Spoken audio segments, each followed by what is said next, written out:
Okay, masters. This is successfully, this is fifth full moon meditation. So, as we always talk a little bit about Pournami meditation before we start the 3 hours of meditations. So, do you guys have any questions regarding Pournami meditation so that we can start, we can pick up from there. Meanwhile, people will join.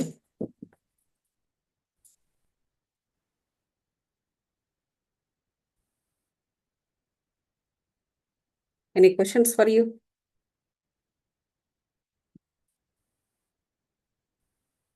So people saying that scientifically, people saying that this year, this month full moon is called micro moon. So this is by size it is bit smaller compared to previous moon. It seems previous month moon. It seems so they're calling it as a micro moon. Um, there could be some reasons, some more reasons for the other ones. So, Chitra Kamal, do you have any questions? No, ma'am. So, and all right, so then we can start meditating. So, how much time is there? Okay, another 15 minutes. So, you guys are doing L1?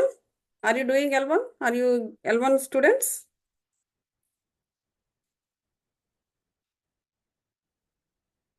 Yeah. So, by the way, today I have attended the Mother's Day celebrations by ATA in one of the uh, places in Philadelphia. So, so they invited me as a speaker.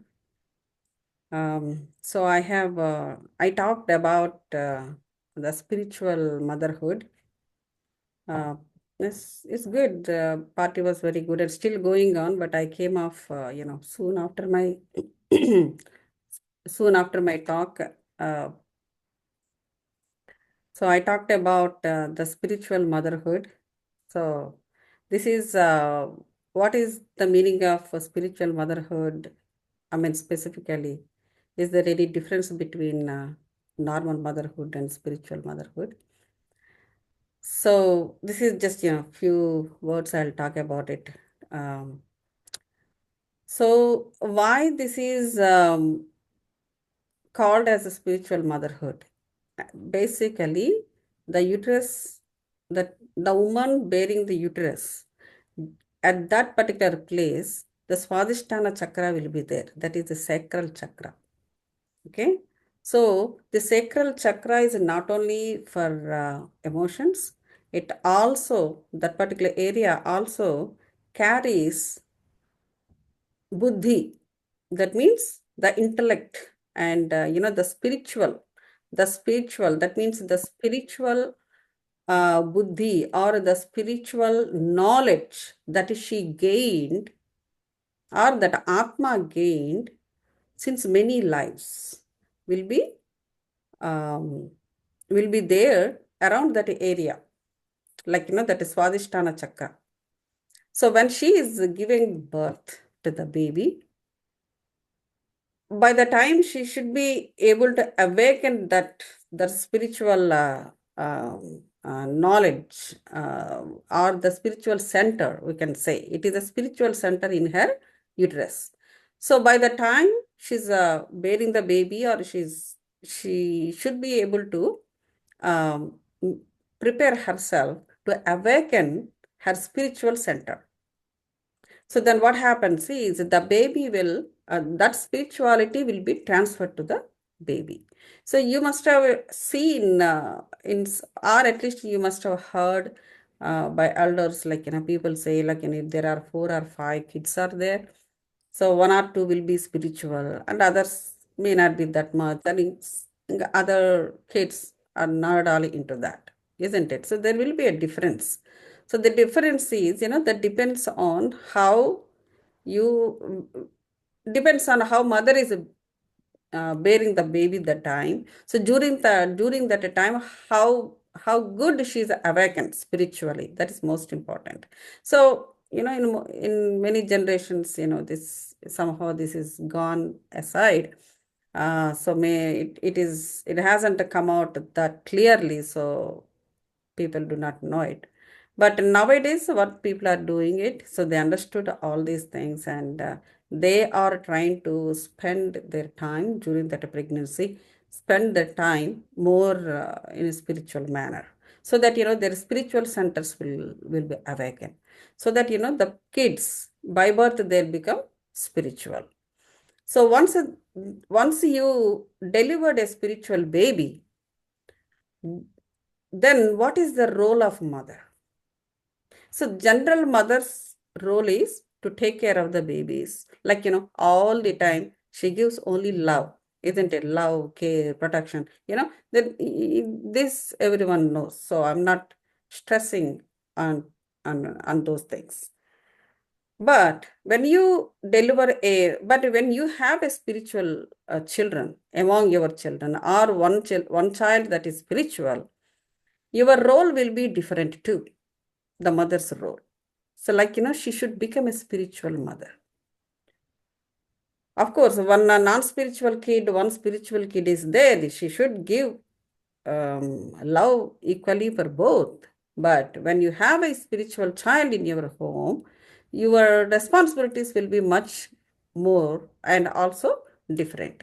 So, because you have to bring that baby up in a spiritual manner.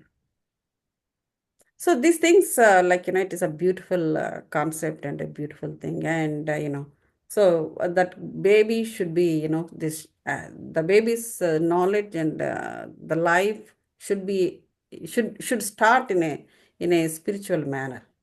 Not like, so they can't eat non-vegetarian food and these things, these kind of care also very important. But what about the non-spiritual kids? So we have to give a separate. It's not nothing. No need of seeing separately or whatever. But they all grow together. But when it comes to the spiritual child, she should become like a guru, like not like different emotions, like like other mothers. And she also should be able to update her spirituality, so that then only she can give the spiritual care to the spiritual child. So this is a new thing that the crowd never heard about it.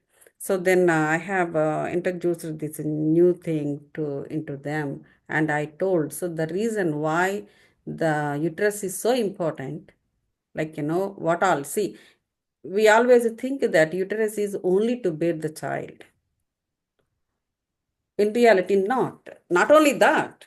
I mean, it is, but not only that. You see, because it did not, that uterus is not generated only just before only for the baby.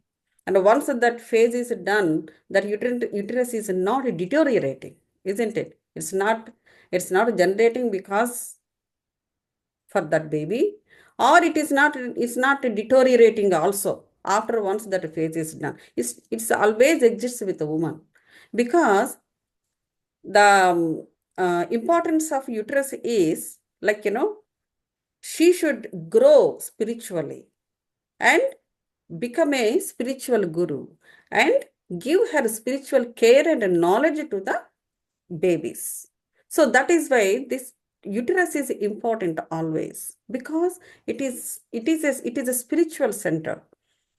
It is a spiritual center. So along with, like, how you take care of your spiritual, how you update or upgrade your spiritual knowledge, the same way the same way you should be able to give the same knowledge to the baby too. So what about the father also should become a spiritual father, because that particular spiritual centers will be there in every human being, but particularly the transferring is from mother.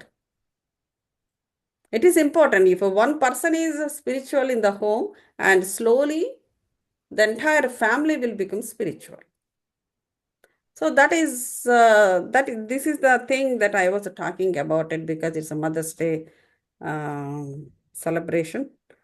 So I have given them, different knowledge to everyone. So other than that, the party was very good.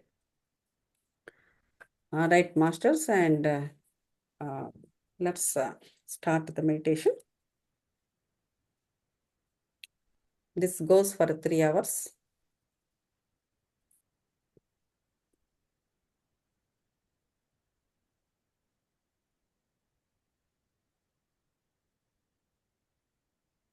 Be in a thoughtless state.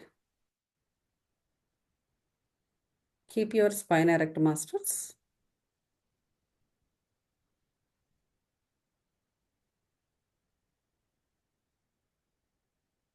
Not stiff.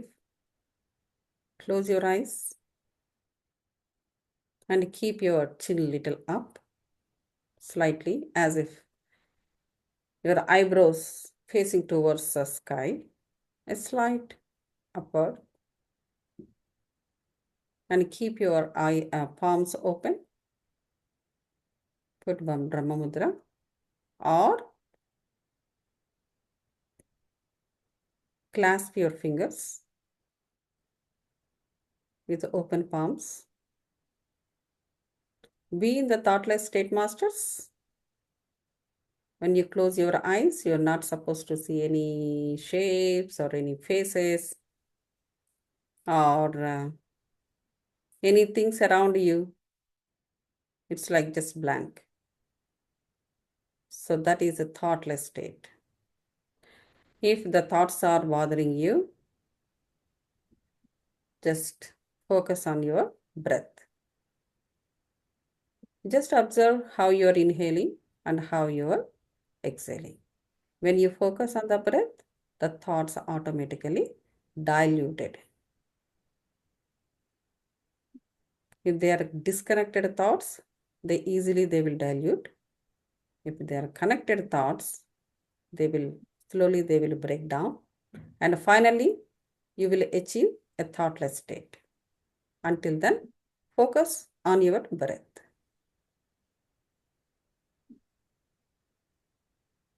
To manifest the beautiful meditation today,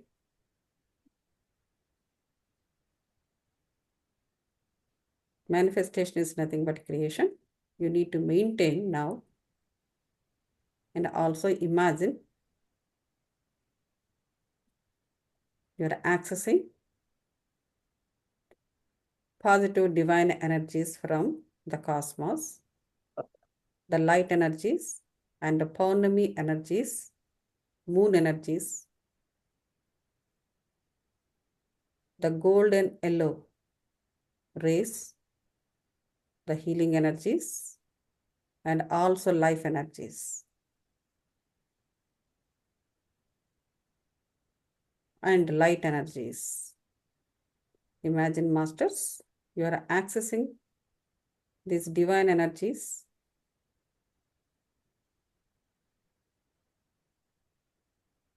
and they are flowing over you like a huge waterfall, and you drench into that waterfall. The aura was completely filled with these energies, masters. Totally, you are drenched in the moon energies. You're sitting in these energies like a energy, globe of energies, and a meditating, masters. They are bright energies. Eventually, these energies were flown into all the 7 bodies, into every cell, into the space between the cells, inside the cell, inside the nucleus, and also inside the DNA code. When the energies are flowing freely in aura and all 7 bodies till DNA code, They are cleansing out the unwanted, toxic, incomplete, negative energies, and they are destroyed the negative aspects of those energies. Now those energies were purified and gone into the nature. Now you are left with only the divine energies in and out. The various divine gurus, astral gurus, Shakti powers, and the powers of angelic, divine angels, the powers of divine souls, are there in those energies, in the divine energies. They are also freely moving in and out of our all seven bodies masters. Imagine.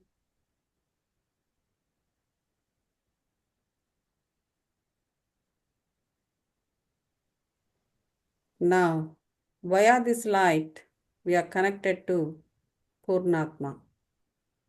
You can see much more brighter energies, light energies, flowing over our energies, masters. Keep your eyes closed and keep traveling inside of you, masters, and connect to your soul. And see the reality of your soul, masters. And be with your soul.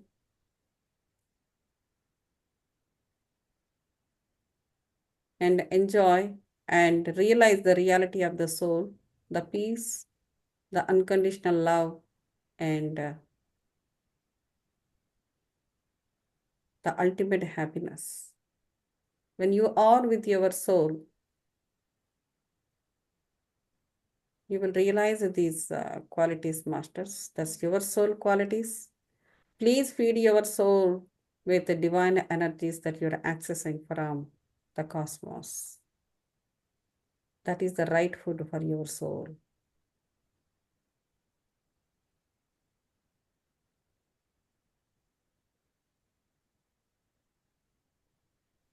When you are experiencing the energies, or you're accessing energies from the top, wholeheartedly accept them in.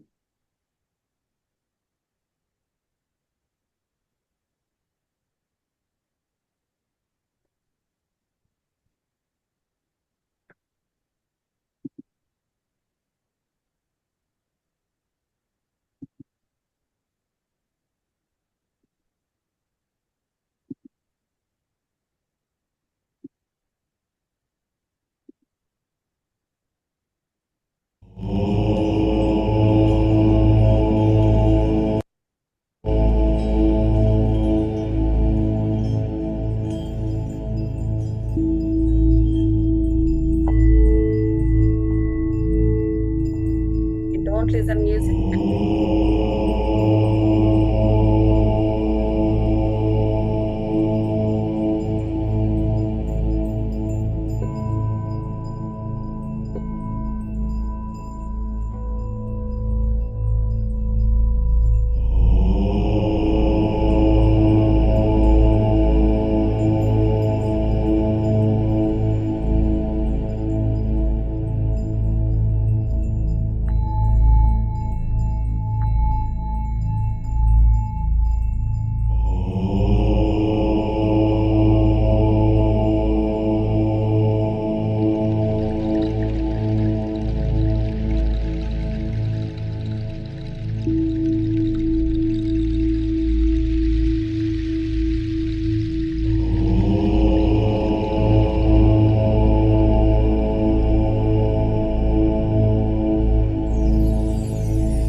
I feel the connection to my work more than ever because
stardom is long and challenging.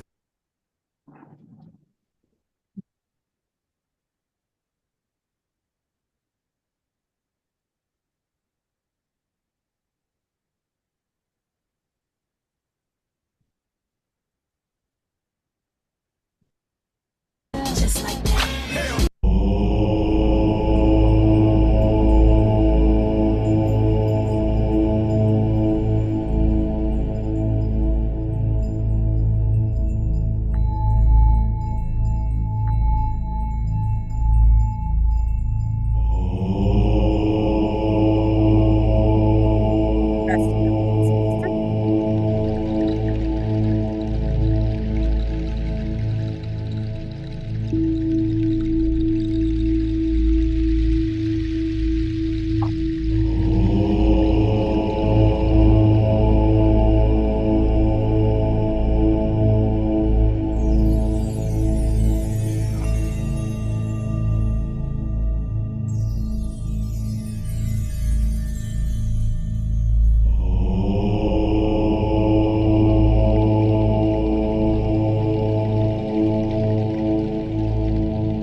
Last 1 minute.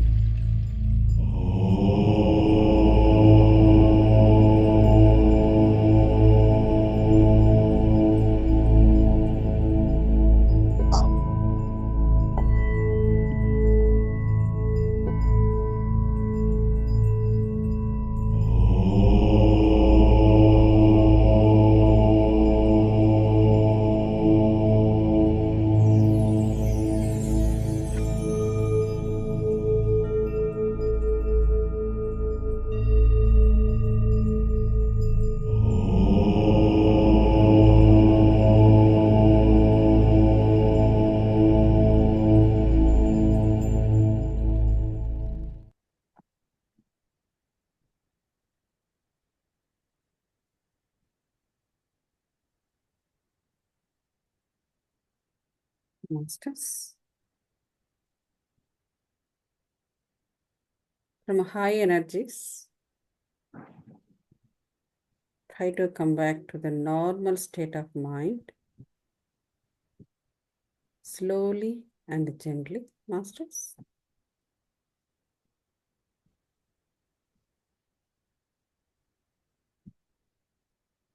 Let's thank to cosmic positive divine energies. Let's thank to all divine gurus, divine angels, and divine souls.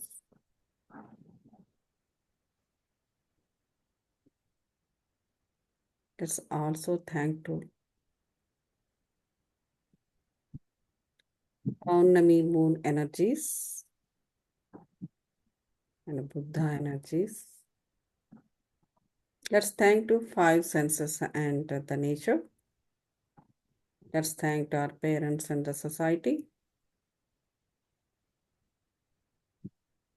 Now slowly take your palms and keep it on your eyes for 5 seconds, Masters. 5, 4, 3, 2, 1, 0.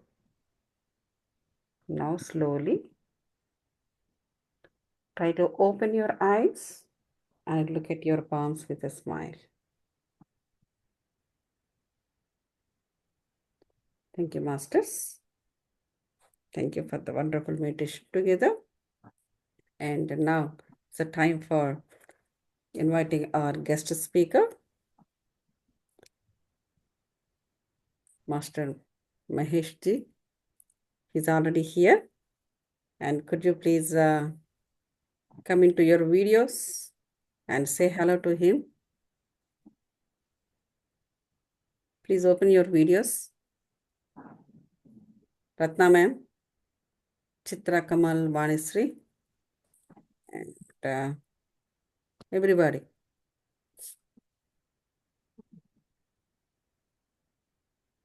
So he's a well-known pyramid master, and he was worked with Patriji sir. So today it is our, actually we are fortunate that we have him here today. So please say hello to Master Mahesh, and be ready for the knowledge share from him. Thank you, sir. Thank you for coming, and thank you for accepting our invitation first. Yeah, please come everyone and say hello to him. Lakshmi Bai, Uma Rao, and Raja Rajesh, and they're joining one after the other, one after the other. Bindu.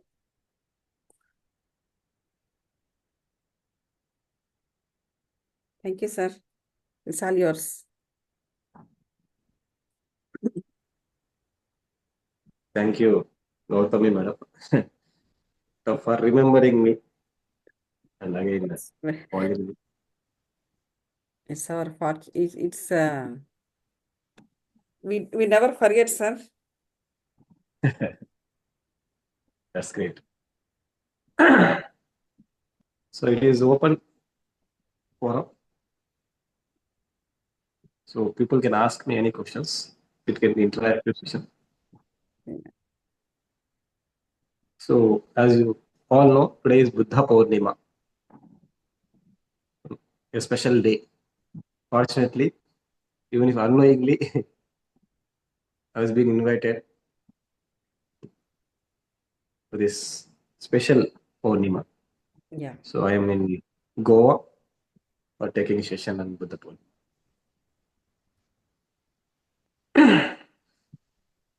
So I started my journey. I don't. Some of you know me or not. I started my journey with Patriji in 1995. I was doing BTech in Karnal at that time. Later on, many things happened, many learnings, many challenges, many works. I was been involved in many projects with the guidance of Patriji or with the order of Patriji. Instead of guidance, I can say order. He used to order me to go here and there. He used to ask me to take up some projects. I've been working last 30 years in PSS. And apart from that, I've written 3 books, Think Differently. And Think Differently is in English, Hindi, and Telugu, Kannada in 4 languages. And 2 other books are only in Telugu, that is Neninte and Samadhyanam. So today is Buddha Pournama. Let us discuss few points or whatever I understood, whatever many of us know about Buddha's concept. As I understand, or everybody know in the history, Buddha has spent entire his life, or he has done complete research, or he has done this. He has given a message about only one thing, as I understand, that is about happiness. He saw suffering somewhere in people. He personally did not had any suffering. He saw suffering in the world. Then he tried to find a solution.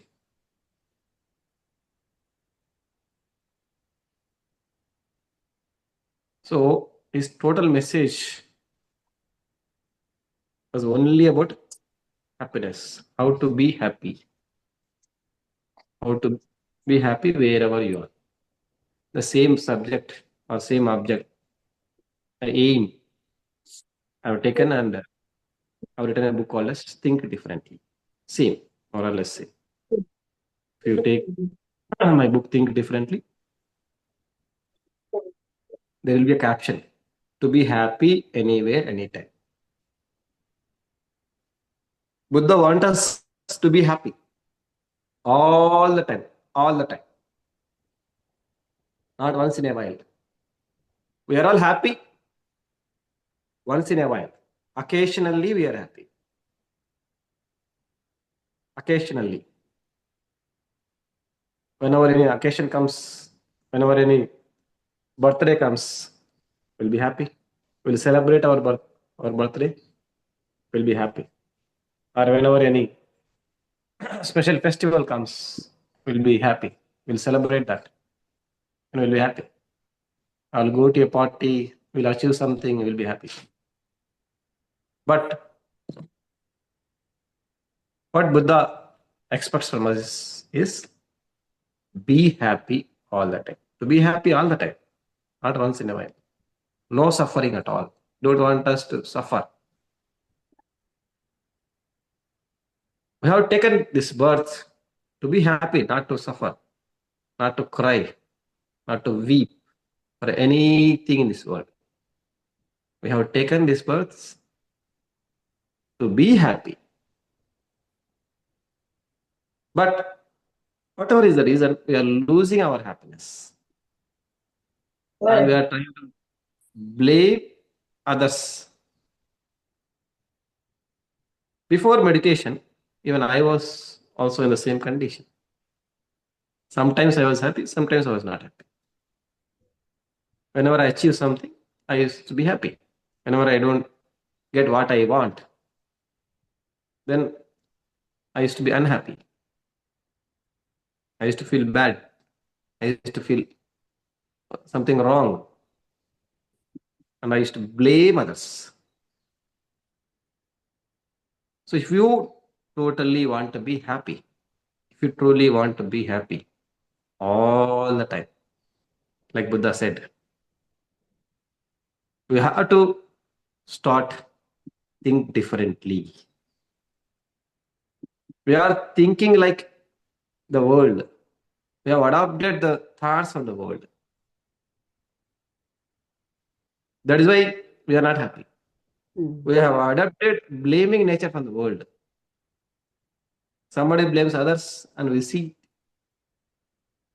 some ex-person blames others for whatever reason. We observe that and we assume that we can also blame others.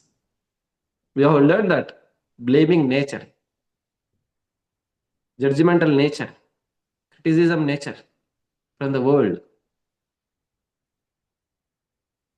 This is called as contrast mind. Contrast mind. We live with two kinds of minds at a time. We have two mindsets within ourselves. One is contrast mind, another is intuitive mind. Intuitive mind. Contrast mind is made up of the world, judgments, competition, comparison, suffering, comments, blaming. All these are the nature, all these kinds of thoughts or ways are the nature of the contrast mind. Contrast mind wants something to be happy. It lives with comparison. It lives with judgment. It lives with basic ego. It wants superiority to be showcased. It wants always to be superior compared to others. But intuitive mind comes from our soul. It will be always in the present. It will try to be happy all the time. Don't bother about the future or past. It always try to be in the present moment and takes thoughts from the universe, not the world. Intuitive mind also looks similar, but all the thoughts that comes from the intuitive mind are from universe or nature or source, whatever universal source is there. If we live in this intuitive mind, then we'll be more happy because they are the right thoughts. They are the right ideas. If we live in the contrast mind, by using the contrast mind, we'll always be unhappy. So every day we keep jumping here and there. Some hours will work or do the things or think using a contrast mind. A few hours will use intuitive. So if you want to be happy, you have to learn to drop this contract mind, and we have to start using our intuitive mind. For that, we have to do 2 to 3 things. This contrast mind is made up of all this wrong way of thinking, thoughts that needs to be controlled, that needs to be dropped. We are habituated since our childhood. We are habituated since 30 years, 40 years. We are now 48. I'm habituated since that 48 years using this contrast mind. All of a sudden, I cannot take a decision and drop it. I don't have enough energy, enough strength. We know, all of us know that we should not judge, but still we judge. All of us know that we should not blame others, but still we judge or blame or criticize because that is not in our control, because we are habituated. So, to drop this habituated wrong mindset, we have to do 5 things. 5 things. 5 basic fundamental truths of happiness. You have to follow 5 things. I can call these are fundamental principles. First practice to be done is meditation. You all know that. Nothing to be explained about meditation. But I suggest or I recommend to practice at least 2 hours per day. 2 hours per day. Not 15 minutes or half an hour or 1 hour. If you can practice 2 hours per day, majority of our mind will get silence. We may say that we are very busy because we have a lot of works, we have a lot of things to read, or we have a lot of things to study or do. If we can practice meditation every day 2 hours, other things will be able to do very fast. Say I'm into software job. If I work for 10 hours with the normal contrast mind, I will be able to complete that task in 10 hours with contrast mind. If I do meditation and drop this contrast mind and work in my office with intuitive mind, I'll get ideas from the universe instantly. Just like bird will get ideas how to create a nest, how to build a nest for itself. The same way, I'll get ideas from the universe, even if it may be a software task, but still I'll get ideas instantly. I can solve my challenges in my office or in my works, everyday life, using intuitive mind. That will be very fast. This contrast mind do a lot of hard work. At the end, it will be unhappy.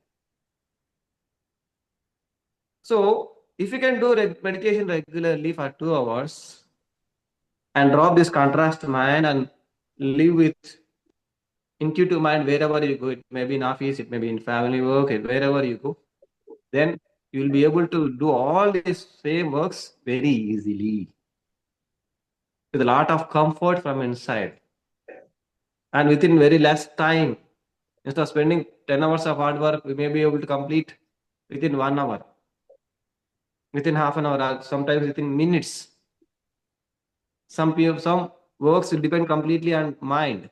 Those works which completely and depends on mind, that will be able to do very easily. Because intuitive mind is that it will give direct idea, creative idea that comes from the source of the universe. So that will be very easy for us to adopt it or to live with. So if you can take out time by any means, 2 hours of time, that will be very good. That will give you a lot of happiness, silence, and you will be able to be happy. Another point which I like to tell is about silence. Silence means not only outer silence, it is about inner silence also. But we have to start with outer silence initially. Outer silence means just we always think about using our mouth properly. Not only that, all our five senses. Using our eyes, using our ears, whatever the five senses are there, we should use our five senses properly, only as and when required, only on need basis. If we use, then these five senses will not take unnecessary things.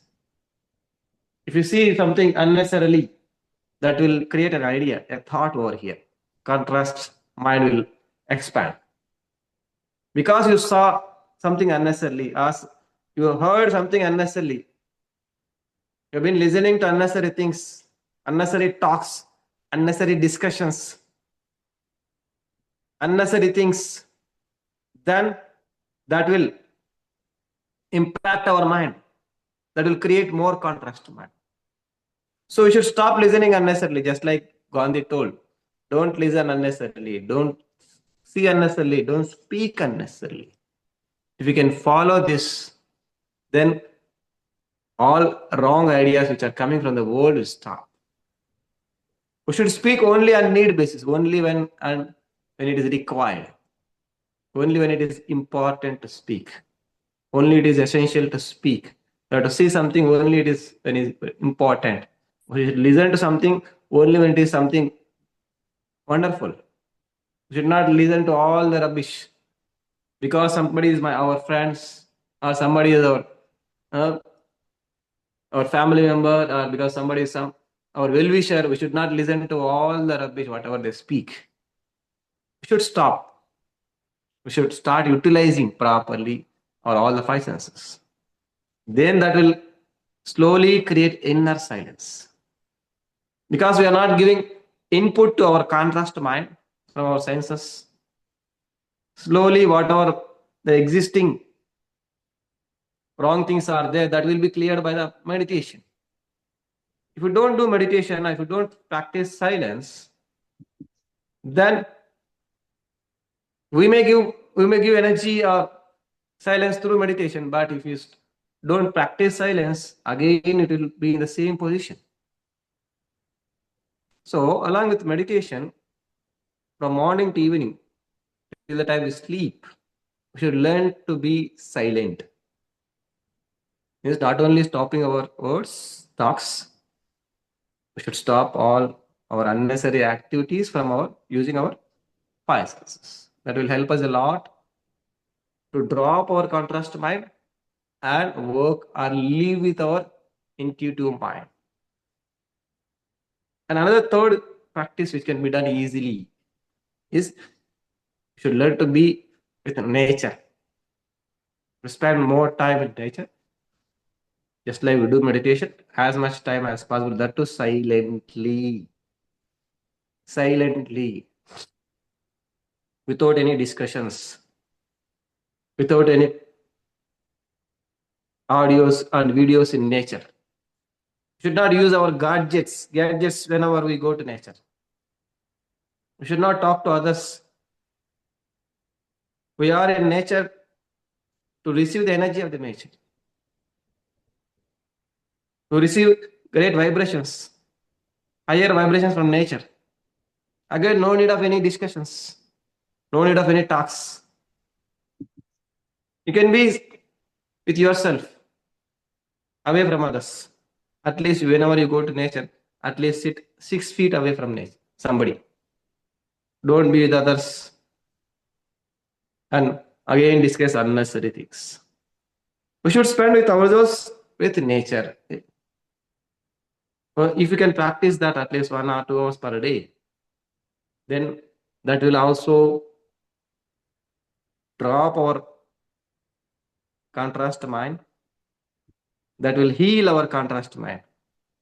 We have a lot of suffering over here, lot of rubbish is coming inside from the world every day, every minute.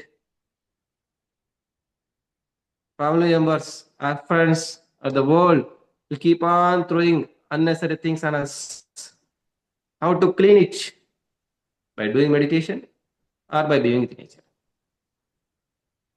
If you can practice being with nature and doing meditation, whatever wrong things coming on us through the world, maybe family, maybe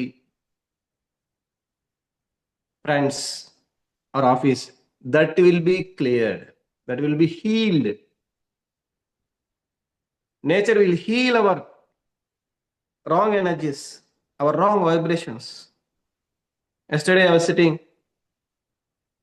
at seashore, beach, almost for 4 to 5 hours I sat there silently.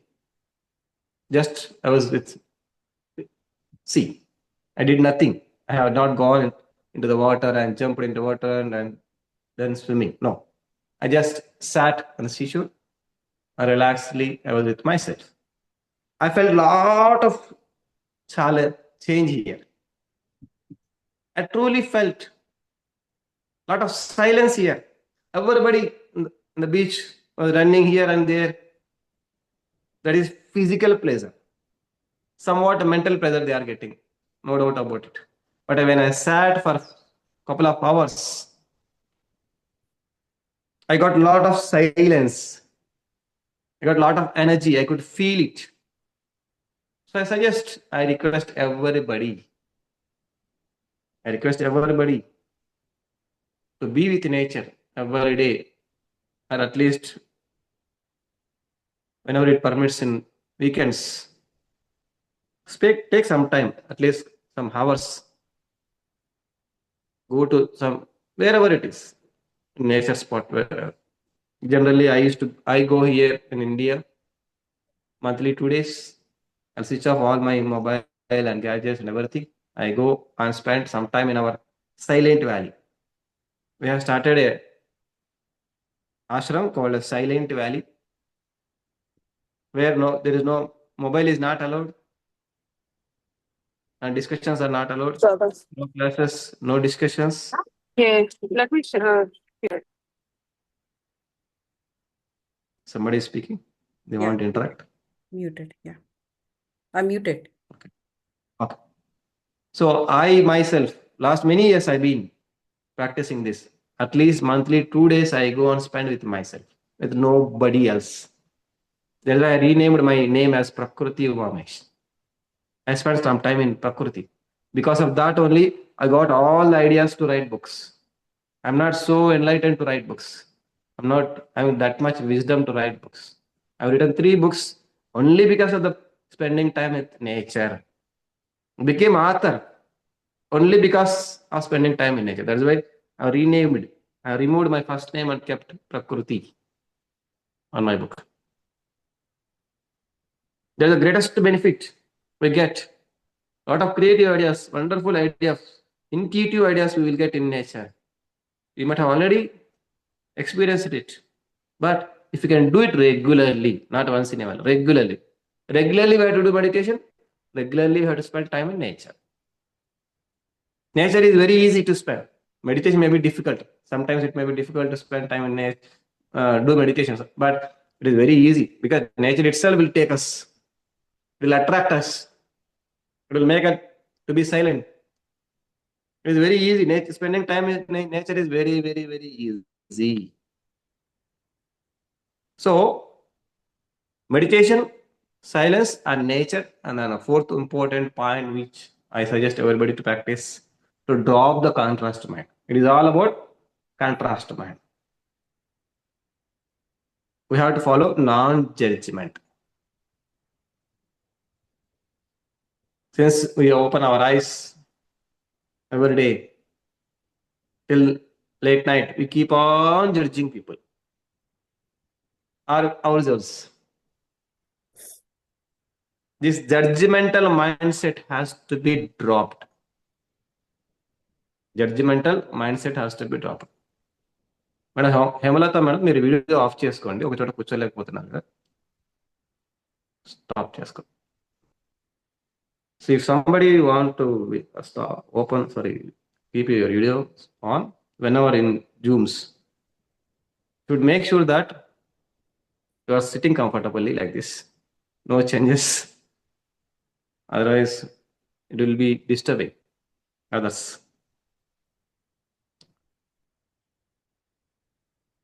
I was talking something. Non-judgment.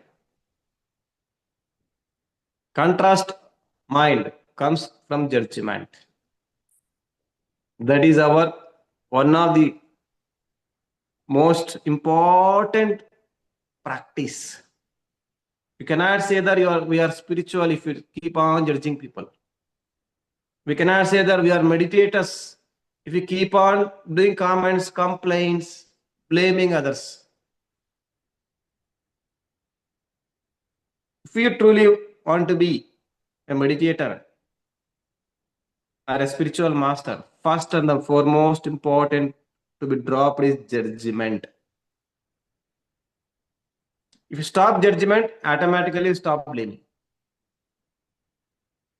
If automatically you stop many things, many sufferings will go away. Not only judging others, you should stop judging yourself also unnecessarily. We don't need to judge ourselves. We have to be happy. Judgmental mindset cannot be happy. It always wants something to judge and blame and disturb its own mind. By judging others and by judging ourselves, we'll make ourselves unhappy or we will make others unhappy. By giving comments, we'll always try to make others unhappy or ourselves unhappy. Why do you need to judge others and ourselves? Whenever there is any practical situation, say we go to any shop and we wanted to buy something, that is fine. That is only for that particular instant and not to weigh here. Not to weigh here. You don't need to keep your judgments here. There's a garbage. So if you stop judging, your contrast mind will stop and you will be happy. Originally, we are happy. By birth, we are happy. When we are kids, we are blissful. Why we are not blissful now? Why are we keep on suffering? Because all the judgments are here. Lot of judgments. We have learned to judge this world. We have learned to judge others. That should be unlearned. We should unlearn this judgmental mindset. The training is given to judge others. The training has to be unlearned. You should not judge or keep the judgments here. You may judge for some practical reasons for a minute and throw that judgment there only and come back. Should not weigh that. Mind weight should not be increased because of the judgments. So this is the fourth point: meditation, nature, silence, and non-judgment. And the fifth point, which I recommend everybody to practice, is laughter. We should learn to laugh unconditionally. It means we should learn to be happy unconditionally. We don't need any condition to be happy. We don't need good husband to be happy. We are enough for ourselves. We don't need any good family members to be happy. We don't need any car to be happy.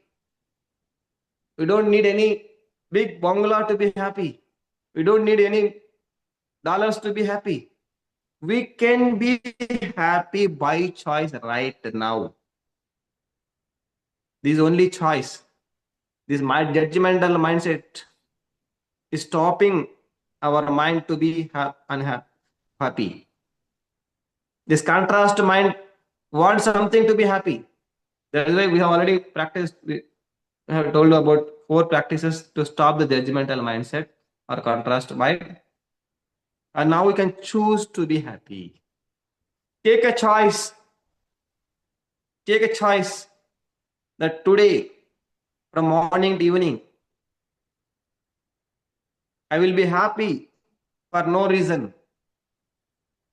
This it looks very simple, but it is very, very powerful. This is the essence of Buddha's teachings. You don't need something to be happy. Buddha told the root cause behind all the sufferings is desire. Desire. We know that. You need something to be happy. When something doesn't happen or doesn't come, then you're not happy. Why do you need something to be happy? Why do you need great husband to be happy? Great wife to be happy? Or something, some ornaments to be happy? Or some achievements to be happy? Why can't we be happy right now? That is possible by choice. For that, we should learn to think differently. Think differently. We are thinking by using the worldly mindset. We should start thinking using intuitive mindset.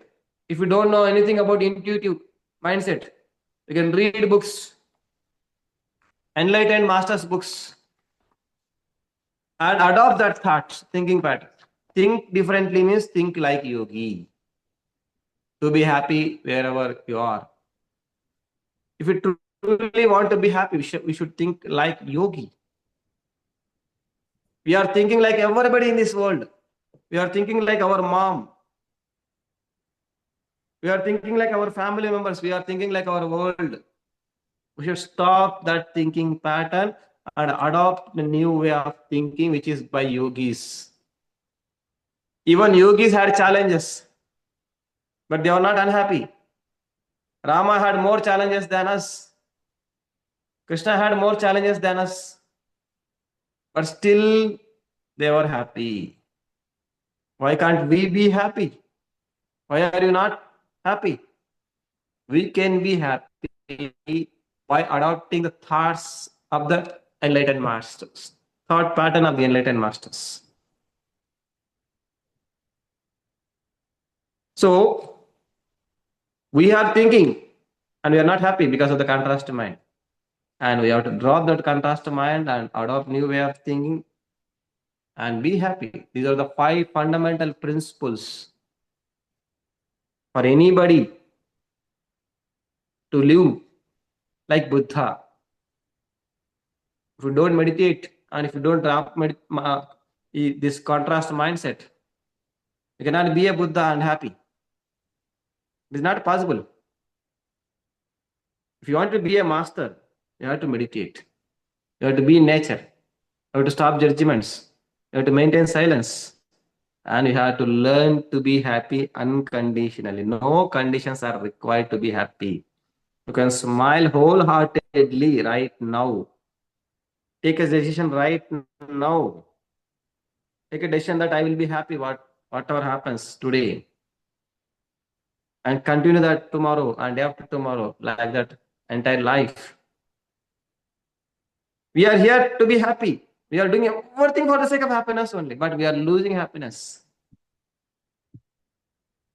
We are losing happiness. We should not lose our happiness for the sake of any reason, for the sake of anybody in this world. We are born to be happy. Happiness is our birthright. If we are not happy today, that means today you lost. One day is lost. You have not lived. One day is gone. So please remember this. Wherever I go, the first and the most important points, I'll tell these points only.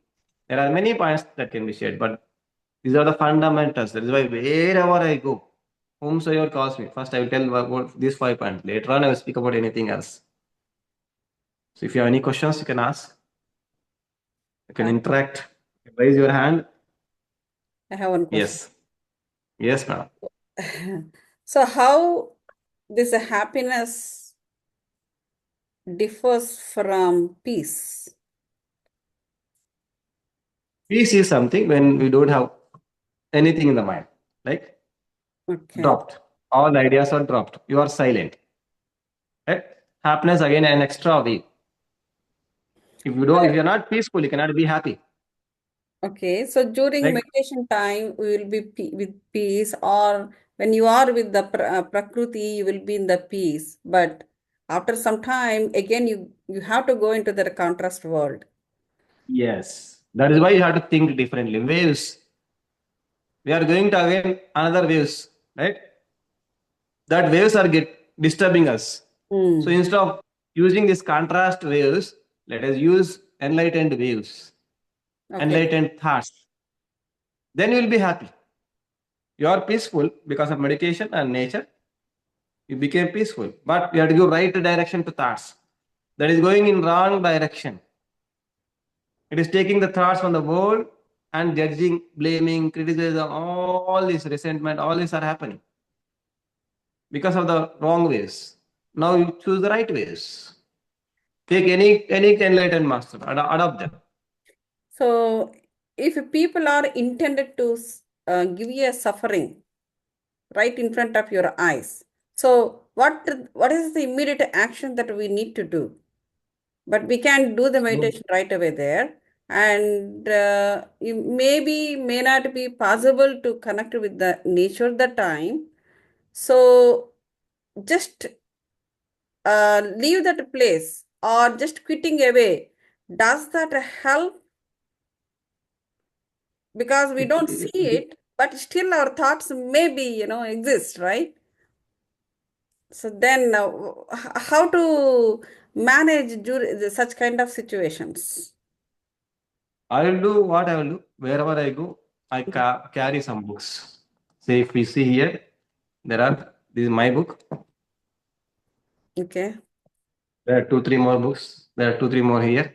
Along with my dresses, I've been carrying 5, 6 books. Generally, we carry 5, 6 dresses wherever we go. But I carry books by enlightened masters because I may get any doubt anywhere, wherever I'm going. Right. So immediately I open. Immediately I will open right away and I will read. That will directly match with my Hmm. situations, right? And that will solve my problem. So this is one book, another book I'm carrying. So wherever you go, even if to your office, at least one book. If you don't have any books, carry thing differently if you have. Or a PDF of books I will send. There are a lot of right ideas in this PDF. Open it and read at least one line. One line you read. Are there flaws? There is no need to look down anyone or others. One line. Are there any? This will help me to come out of. Have you started comparing yourself with others? It means that you lost self-confidence. One line will change our mindset. One line of masters. Last 30 years, I've been managing myself with the ideas or thoughts of the masters. I carry. Now the technology is changed. We have a mobile. Go to Facebook or Google. Read one quote, one line quote. It will take 1 minute. Read. You can type Osho quotes. You'll get one good word. Earlier days, I used to carry 4 to 5 Osho books wherever I go. This much, 200 pages books. Now technology is changed. It is very easy to find one line of great idea. If you are unable to take ideas intuitively, use them. If it is very hard, you can come out of it. You can avoid and come out of it. But still, as you said, that will be going in our mind. We have to drop that mind. We have to give right guidance to the mind through enlightened masters' ideas. We should not call immediately to our friends Hmm. and share our challenges, problems. They will misguide again. They are not enlightened masters. Hmm. They may be our well wishers. With the name of well wishers, with the name of friends, out of their ignorance, unknowingly they will misguide us. Right. They will give wrong thoughts, wrong ideas. That is what is the problem. They may be good people. They may be well-wishers. They may be our own family members. The problem here is they are not enlightened. They themselves are in the contrast mind. Out of the contrast mind, again they will teach us to blame others. Instead of non-judgment or instead of non-comparison, they will teach us to blame or fight or criticize. Unknowingly, all our well-wishers are training us to be with contrast mind, live with contrast mind, unknowingly. But if you read Ramana Maharshi, we will ask you to drop all your judgments, all your blamings, all your egos. We will not ask you to do something, we will ask you to drop your suffering right away. So carry one pocket book. At least this much you can carry. Your mobile is there wherever you go right now. Now the technology is changed. That will help you. That is what I have been doing. I am carrying this book. Last almost 20 days, it is in my purse. It is in my bag wherever. Even to office, I am taking this. Whenever I get 1 minute time, I read. One new book or any existing book, whichever you like, you carry as a guide. Enlightened masters books should be our guide, day-to-day guide. Day-to-day guide. Carry any book which you like. Okay, that will help you. Thank you so much. And guys, do you guys have any questions? Yes. So if you have any questions, you can ask. Yeah. We have 20 more minutes, right? Yes, there is Sukumarji. Do you have any questions? Question to Namaste, Master. Namaste. Happy all. Yeah. Happy all Yes. Buddha Pournami to all. Buddha And Pournami to wonderful day. I was reading about New Age Spiritual India magazine just before the session. And then about Buddhas. So I was same reading about kleshas. So kleshas are something that the afflictions, mental afflictions that we have. And completely 5 points you discussed on to drop that kleshas. And no more judging, no more being with this too much of thinking about others, and they are here, I am here. What is my level? And that's what in day-to-day world we do that. But yeah, I mean that is what we are grown up as well. So this path at least showing us the ways and the directions to take, so that we will not be happy, I mean unhappy or something. I mean we'll not be always thinking about the worldly things, and then think about what the truly decides, spiritual decides especially, so that we can incorporate the same to our kids as well as they are growing up as well. So we need to guide them as well. So if we are in the right direction, then they also follow us and see us. We become a hero or a master for them. And if we are not the actual path seekers or finders, then they will also seek something else that world is showing them. So absolutely, I mean, I was thinking, what is the next point? Next point. So you are speaking out of the box, and these are we heard everywhere around, but everything once put right together, it looks so vigilant that how much the simple things they say, right, which you can buy, they're not at all really, but I mean too much cost, too much affordable. I mean unaffordable. But actually, you get freely. They are unaffordable. If you get this Yes. body, and you cannot buy them anywhere. If you go to any advanced technology, also you cannot get the hand or the eyes or anything. Similarly, what are given for us, like breath, is also given freely. If there is no breath, you cannot. How much money you have, how much you cannot live. So absolute truths are like unaffordable. So if we don't catch them, I think it will be late. So we should be never too late. So we should start right away. So Yeah. absolutely fantastic. Yeah, Okay. sorry. So I will send the PDF copy of this book Sure. in the group. Yeah. You can forward to others or any of Definitely. your friends. Yeah. Thank you, sir. And I have another question.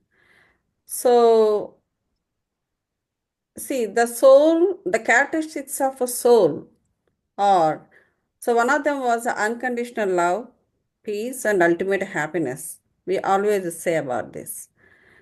So when you are in the meditation and you will get into this totally meditative state subconsciously, and you will forget everything that you were undergoing in the contrast world, and it was really peaceful, and then it was some kind of experience. We always get it.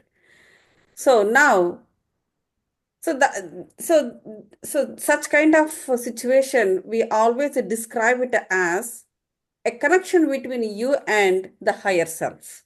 So that's why you're very happy when you are in the meditative state. That is how we understand that state of mind like that. So nowadays, I'm very much, frequently I'm hearing from a contrast world. I mean, from people, they're overusing certain words that you experience in the intuitive world. So, one is the unconditional love, unconditional friendship, and love, and for everything, like affection, and also so what is the difference between the contrast world, so-called 1, 2, 3, 4, 5, 6, and the similar words in the intuitive that we This experience, in our world. unconditional love, unconditional friendship. These are, as you said, overly used, which cannot happen. Unless otherwise you become Buddha, you cannot love others Exactly. unconditionally. Yeah. So So probably people ask they us just to do, copying. It's like, you should not use that to love somebody unconditionally. when there is We no are, thought after all, human beings. There are a lot of conditions here. You can be happy unconditionally, but you cannot love others unconditionally. What Because we are in the by that? practical world. What is We are in the practical world. Hmm. So instead of using this word unconditional love, let us first be happy. Wherever we go, let us go with happiness. Naturally, that will happen. Share your happiness. If you are happy, then you will share happiness. But You most can of take the responsibility. time, all these unconditional lovers, they share suffering to everybody. Yes. You don't expect somebody to love you unconditionally, or don't tell others that I will love unconditionally. It is not possible. It's not possible We in are the in the contrast practical world. world. Yeah. Yes. So don't speak about unconditional love, unconditional friendship. Say you ask me to come here, I have a condition. I can come at this particular time only. I have some other appointments. You have some other appointments. How can I come whenever you want? Or because I love you unconditionally. How is it possible? Exactly. So this again expectation. This contrast mind has created a beautiful world, and this contrast mind says that that is highest. Even this unconditional love, unconditional friendship, these are also from contrast mind only. No enlightened master will come and ask you to love everybody unconditionally, but they may ask you to help others. Right. Love means help. Exactly. You are not helping others, then how can you love others? Exactly. And So what? they disrespect people, and also they share suffering to everybody. They compete, and they contrast. I mean, all sorts of, They're all like writers and movie people. They have created beautiful words around the love, around the friendship, around the Exactly. They're relationship, overusing, and it's a yeah, beautiful. Yeah. and giving over expectations. Yeah. To And again, others. unconditional love is the expectation and is a desire. You Desire, want somebody to love you exactly. unconditionally. Exactly. They have a desires behind it, and they are using all these things to confuse the world. Got it. Thank you, No, sir. don't go to this fashionable, this great uh, words. Let us be simple. Let us Mm. be happy and help others. That's enough. As much as you can. You don't know to go beyond. You help others as much as you can. And let us be happy by thinking differently or doing meditation. And wherever you go, share your happiness. You are not happy inside, and how can you share happiness to others? Exactly. Yeah. So we should stop using all these great words Great created work. by writers. poets. Poets confuse us with these great words, Right. and they expect us to do that, which is bigger desire than normal desires. Getting a Mercedes car is very easy than this unconditional love. And then- exactly. It is never possible for us in this world. Right. So we are suffering with these great words. So Just the don't go people behind these using great words. fancy words and Yes, fancy. just making everybody fool. Yes, with the name of spirituality, that too. And the name of Huh? spirituality. They don't even know the difference between a religious and religion Correct, and worship correct. and spirituality. But they use the spirituality, the word so often. Yeah, So that is why we should stop and talking unnecessarily, right. listening unnecessarily, seeing unnecessarily. Then all this will go away. That is the reason, right, sir? So they say God is sitting in your heart, in the heart chakra. God is within you, Right. and then thinking God is outside and doing all that and cursing this body and judging this body. This body is not good. This body is not at all doing anything. This body is not cooperating to me. When it doesn't, when you say to this whole body as a God, actually this is God, and thinking God is outside and then cursing it, then how can you do anything? That is where the problem is lying in the mindset, and then they think that I know, but still they rely on outside. First, they are not able to rely on their mind or heart. That's where all the affliction starts. So we had the spiritual afflictions, right? I think one among them physical. I mean, the body itself they'll not consider as an actual tool or material. I mean, they'll think that this body is something. And whenever we get a problem, sir, think that okay, why I got, why only me, why not to someone? There also we are still thinking someone should get, not me first. Yes. So, That is what is contrast mind. hmm, So we should drop that. That Right. cannot be dropped directly because we are habituated. For that, you have to do more meditation and more nature, Yeah. more silence. These three things will help you to drop the directly. Actually, what is the problem is we try to drop it directly without rigorous meditation. Again, that will create a stress. We'll go to people and tell all other shots like unconditional love and great things, and that will become overburden to them.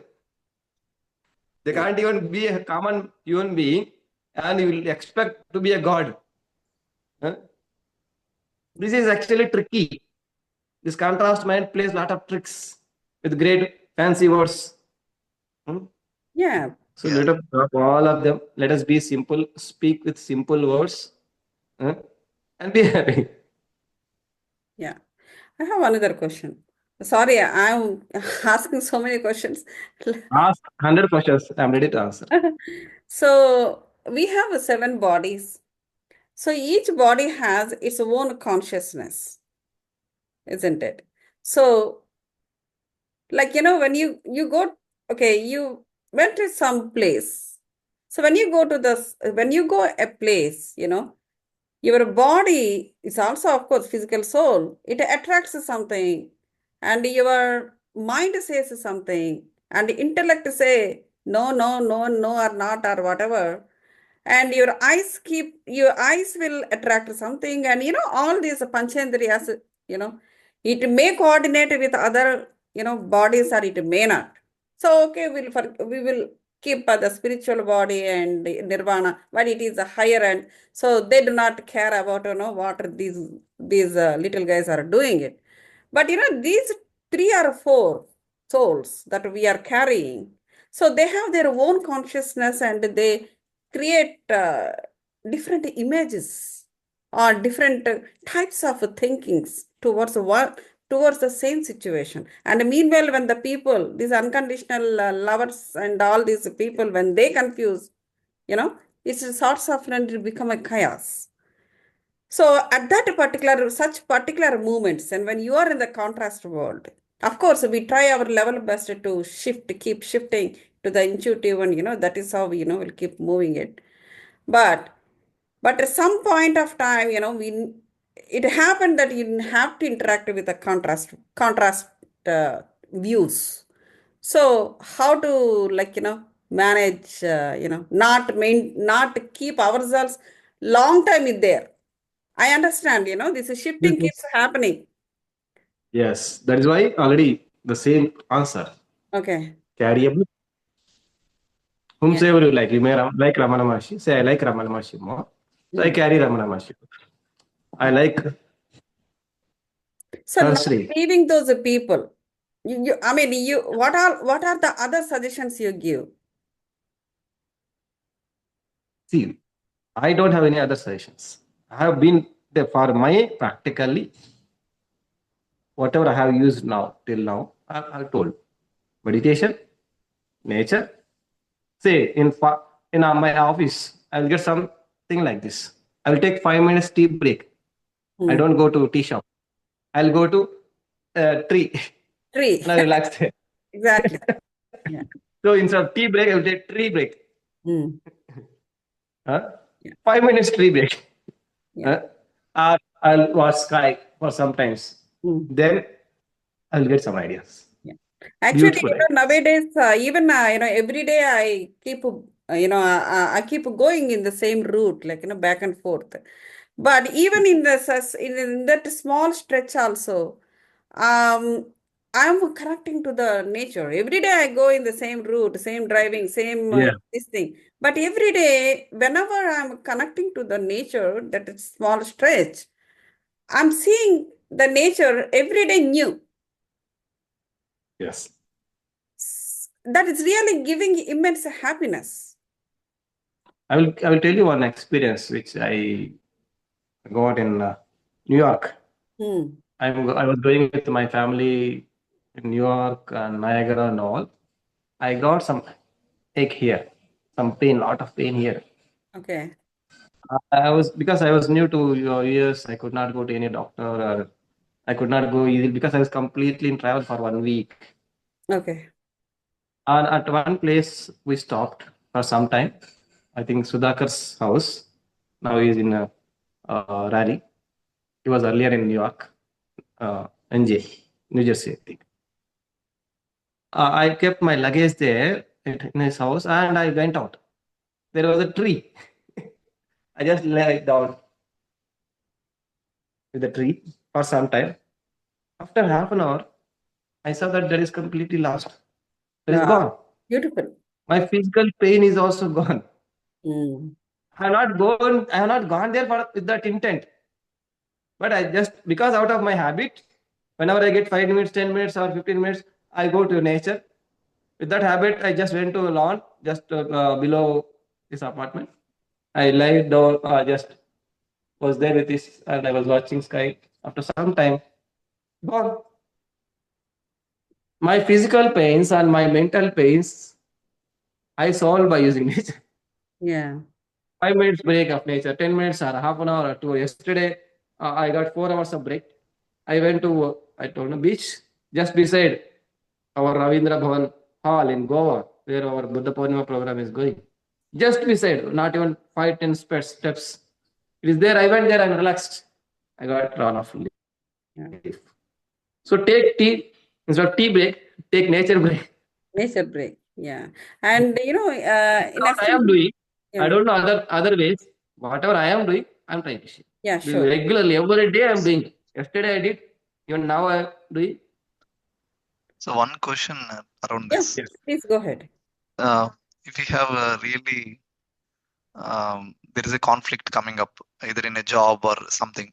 To be specific, I'm putting the point as it is.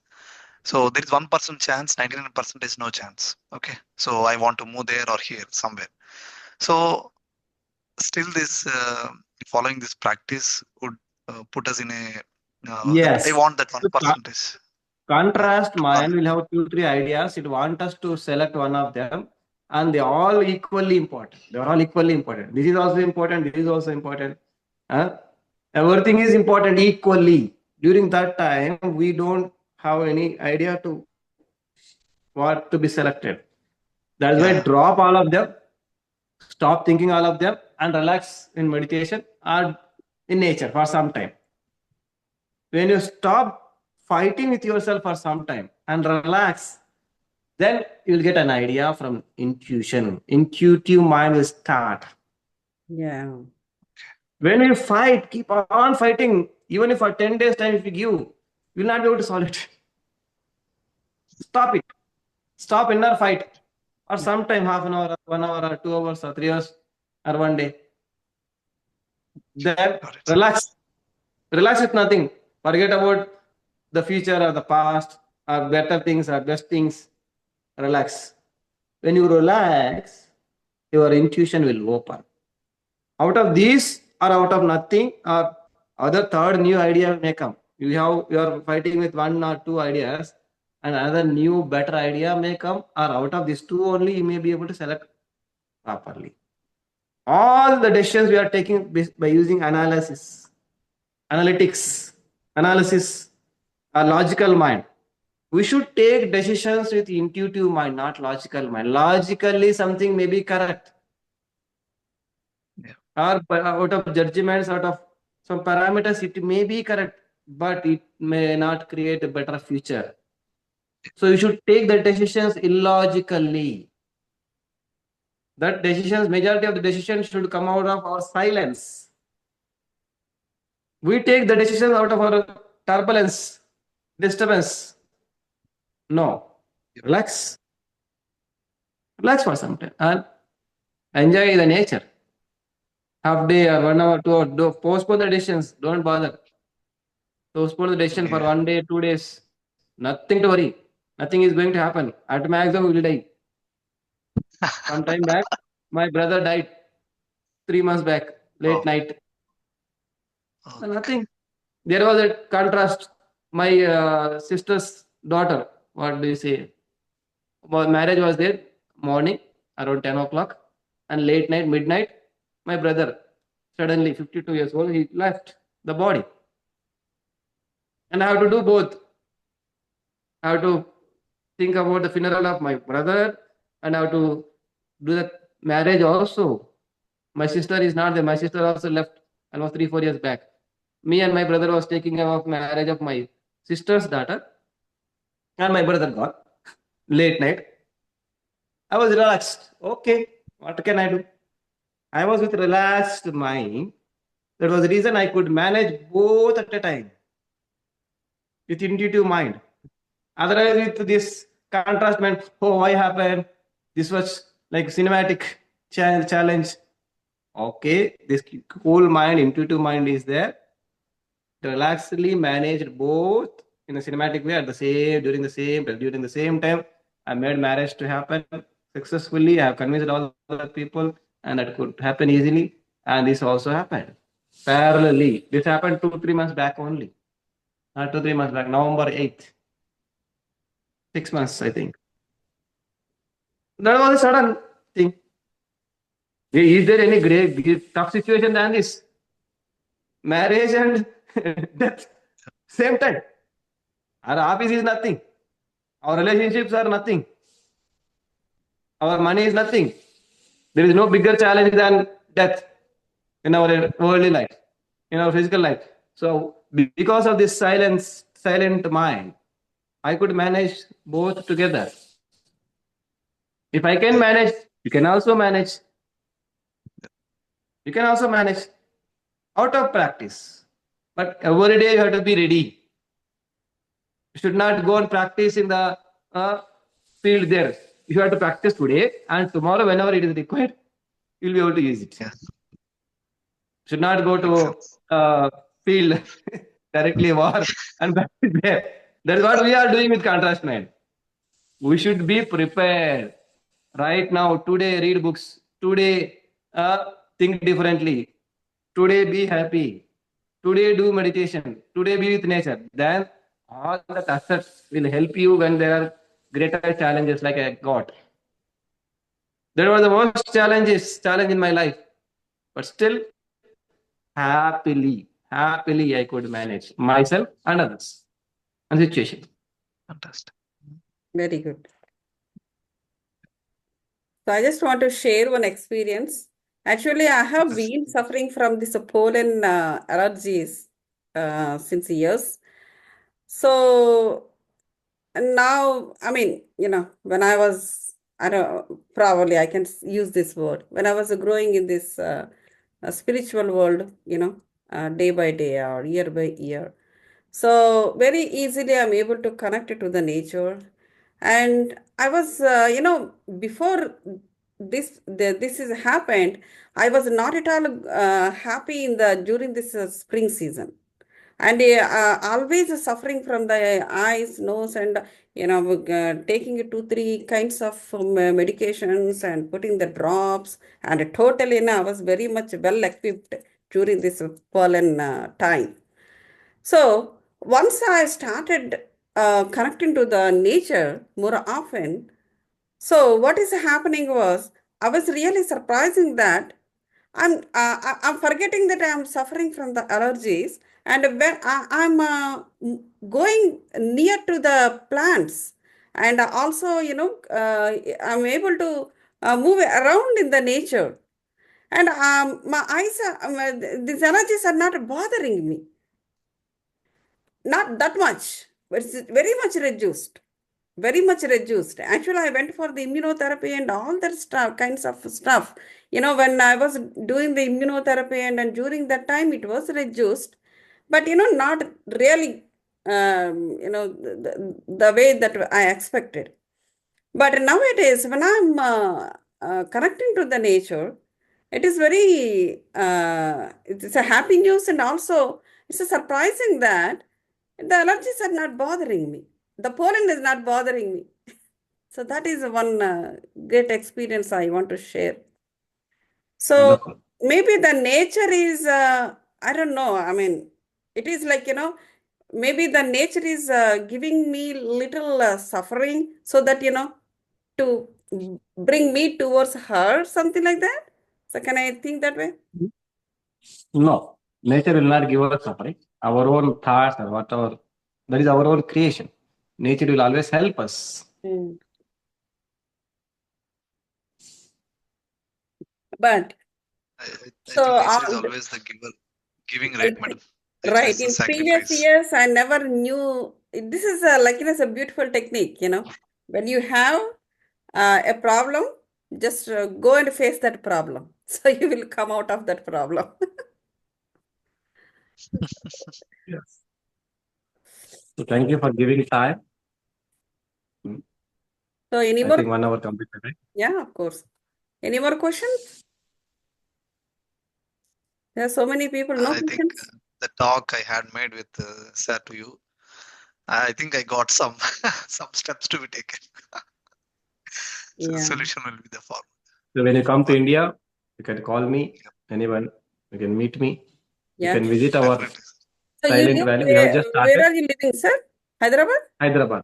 Ah, Hyderabad. So I live in Hyderabad. So any one of you, if you want to meet me physically, you can always message me. If I come to This time US, we are going. Whoever visits India, we are going to visit Hyderabad, sir. I mean, especially yes, Kailas Puri. I mean, Kailasram yes, and all that. oh, Shakti are Sthal. you from Vizag, Sukumar, sir? No, no. I'm from Nellore. Uh-huh. Sudhakar, sir. Like Sir said, Sudhakar. He's Oh, close to yeah, me yeah. now, Raleigh. Ah, Yeah, okay. yeah. We used to Oh, meet very Sudhakar nice. and Mm. sir used to meet regularly. Yeah, so we have given our contact number. I think Rajeshwari madam has given message. We can all anytime message her or call her regarding books. If you want any physical copies of the books, I can send from here. Hmm? yeah. Right. And when you come to Hyderabad, you can visit our Silent Valley. We I can can tell help one also. point, sir. Yes. Just I did. I mean, I was part of Dhyan stall. One day we did Prachar Dhyana Prachar in Raleigh area in North Carolina, and it was the event Ogadi event in April month. We did at that time. One of the my friend, I mean, he was Christian background, but he's a Telugu person. So he came to the stall and he was looking how the dhyan is different. I mean, dhyanam meditation is different, or the breath is different than Christianity. I said there is nothing religious difference. It's completely the principle that you follow is enlightening yourself, not follow any religious principles. So I am not bringing any Hindu principles here. So it's completely this is neutral to all. Then he said, I want to read one book. which made me think differently that Binnanga Alochinchu is reverse. The words are reverse. He took that book and he went. Actually, I thought to take that book. There was only one copy left for me. And he said, I want to take that book. I said, you take it. It's fine. So then he said, this book taught me, making me to think differently. So I want to read this book, he said. So he's a Telugu friend. He took that book. And I did not read the book, but I was there in the stall, but that book, one copy was given to him. But still, we give the free giveaways because the Yes. people who come there. So I don't sell my books. I keep on sharing books freely. Yeah. If somebody helps us, we'll take the help. Otherwise, we'll keep on giving freely wherever we go. All the programs wherever. Even in US, I think I have distributed around 2,000 books. I remember when I was there. We brought from here and distributed 2,000. Till now, we have distributed more than 1 lakh books all over India and Sir. other countries. Very good. Glad to hear that. Silent Valley, is it an ashramam, sir? So Yeah, how it after is? coming from US, what I have done after coming from US, with the amount whatever I have saved, I have taken 2 to 3 acres of land Okay. for the sake of silent retreats nearby Mahuna district. So recently I have taken. So there we conduct only silent retreats. No Oh, discussions, no classes, nothing. So we should hand over the mobile phone. We are just checking the land. Small pyramid is already there. Small container is there. We are now constructing it. We have just started constructions. Compound wall, boundary wall have started constructing. 64 by 64 pyramid we are planning to construct there. okay. So I have taken whatever the amount I have saved in US. Because of the US trip or 1.5 year US trip, 1.5 year, 2 years trips, I could manage to take the land. I had idea to start in US, this kind of play pyramid ashram. So as I am now back, I started here. Silent Valley. Because I have named why? Because I have named Silent Valley. There we conduct only silent retreats. Okay. No classes, no discussion. So last many years I've been going there. It is in the remote village where small mountains are there. So completely nature. So we have planted around 6,000 plants till now. So that we have our own forest. We are trying to build our own forest. So in the forest, in the middle of the forest, in the nearby small mountains, we have to spend with ourselves silently So this is open with every nature. day. This is open It every is not yet open every day because till some arrangements are to be done. Once Okay. once small arrangements are done, some rooms are available. We can go there now. Right now, monthly 2 times we are planning. 2 weekends, 2 retreats. I will be physically there. Some of our team members will be there. So once kitchen and rooms accommodations are ready, maybe everybody can go there anytime and stay there in silence. For now, because it is in the remote village, one small container was immediately we kept so that we can do cooking or stay easily. Yeah. So anybody want to help our development of our Silent Valley, they can come forward and reach us. Whatever I can do with my savings, I have done till now. Yeah. 30-40 lakhs, whatever I have saved when I was US. So I have taken the land. Now I have to develop it for the sake of people. So as we are conducting only silent retreats, I have named it as Silent Valley. Silent Valley. Okay. No discussions, no classes, no book reading, no swadhyaya. Be with yourself in nature. No mobile. Mobile phone is not allowed. Last many years I've been going a monthly 2 days and throwing mobile out and being with myself. To be with yourself, you have to come. Very nice. It's a beautiful, sir. Yes. It's a new concept. Yeah. Yeah. Thank you. Thank Thanks, you so much. Gautam and for giving the opportunity. Any more questions? Then I have to leave for Goa session. I have to go there. yeah. Thank you, session. sir. Thank you so much. And you quickly responded, and in your busy schedule also you came to our meditation center. Thank you so much. Thank you, sir. We'll be in touch So with much you. for being. Yeah. Thank you all. You can meet me in Hyderabad. Thanks. Bye. Yeah, brother. Thank you. Thank you. Okay, all right, guys, we can do little meditation, and then we talk about the Eightfold Path by Buddha. So let's go to meditation for half an hour or so. Are you ready?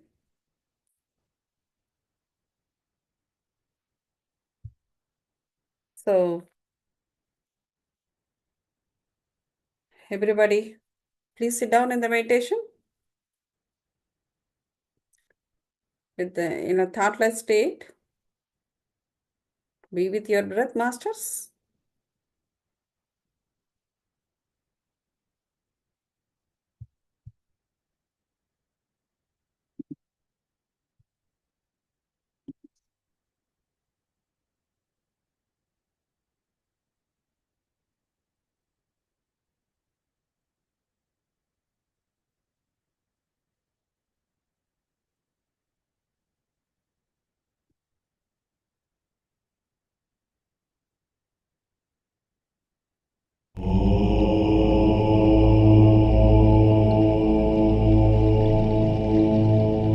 If you don't listen to the music.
Masters,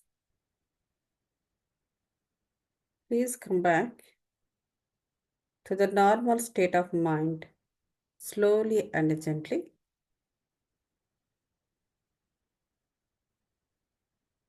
Let's thank to the divine energies once again.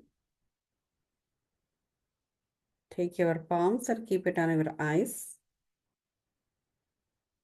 5 seconds. 5, 4, 3, 2, 1, 0. Slowly,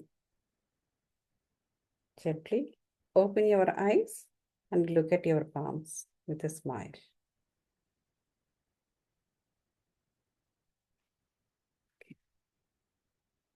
Thank you, Masters, for the second time meditation. Wonderful meditation again. So, in continuation of Buddha's teachings, we talk about the eightfold path. Okay. So in Telugu, it is say Ashtanga Yogam. Okay. It is so eightfold path. So 8 sutras. 8 sutras were taught by Buddha to the entire world. So since today is Buddha Pournami and we are extending on Buddha's teachings more. Okay. So what I'm trying to say is this eightfold path is a concept. Basically, Buddha, he taught how to live. Like, he fixed the frame of life. He fixed the frame of life to everybody. And he taught how to live happily without suffering. So, even Ashoka Chakravarti, in our flag, in Indian flag, you will see there is a wheel in the middle of the flag, right? So we say Ashoka Chakram. So Ashoka Chakra, how it looks like? It has 8 spokes into a wheel. So each spoke, those 8 spokes is nothing but the eightfold path that was taught by Lord Buddha. Okay. So Ashoka Chakravarti, after he finished all his wars, he was a warrior. Basically, every one of you know that about Ashoka Chakravarti, right? He was a warrior. So, after he finished all his warships and he realized sometime in the life that, what he shed, the blood, is like, it's nothing like, he thought he won. He won the, whatever, the entire, the world or wars and warriors and all that stuff. But nothing has given happiness to him. And his success did not give happiness to him. So with the other things, happened in his life and he moved into the Buddhism. Okay. So that's why this eightfold path, he followed the eightfold path. And he suggested that wheel in our Indian flag. I mean, like, he was not there, but, that I'm not in the Indian flag, and, the flag that was, was there during his time. So though that eightfold path is very important for India because our country is a spiritual country. Okay. So in the current Indian flag also, you will see that Ashoka Chakram, which was depicting the eightfold path. That means our Indian flag, that means our political system, our Indian political system is also suggesting everybody to live spiritually. Do you get my point? So it is suggesting everybody follow the eightfold path taught by Buddha. So we always, if you see the kids always like to, draw very easily the flag. They put, the colors, the Indian flag colors, and in between they put a wheel. They say Ashoka Chakram, isn't it? So that means we have to live spiritually. Only our country has that eightfold path in the Indian flag. Nobody else. Everyone knows Buddha. Everyone knows about the eightfold path because which is available in the internet. Anybody can read. But who are the followers? Indians are followers. So our Indian flag has the Ashoka Chakram, the eightfold path.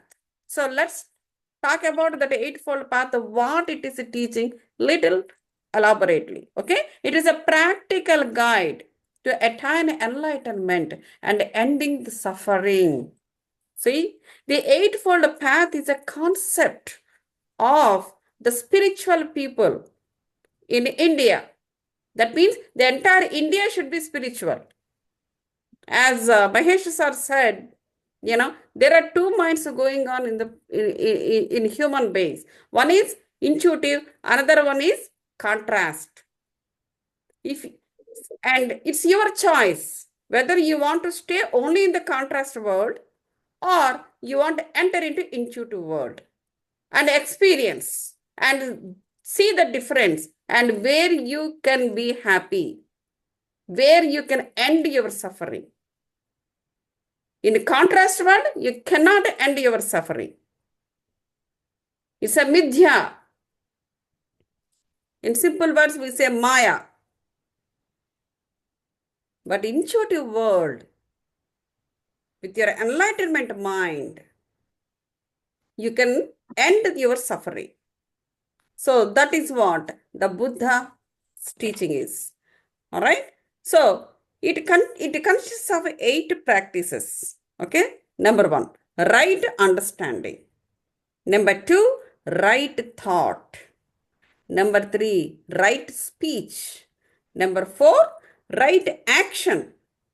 Number 5, right livelihood. Number 6, right effort. Number 7, right mindfulness. Number 8, right concentration. See? So these are, 8 practices that one has to do it. And especially Indians, because ours is a spiritual country. So these practices are interconnected and work together to cultivate wisdom, ethical conduct, and a mental discipline. See? Mental discipline. If there is no mental discipline, what happens? What happens?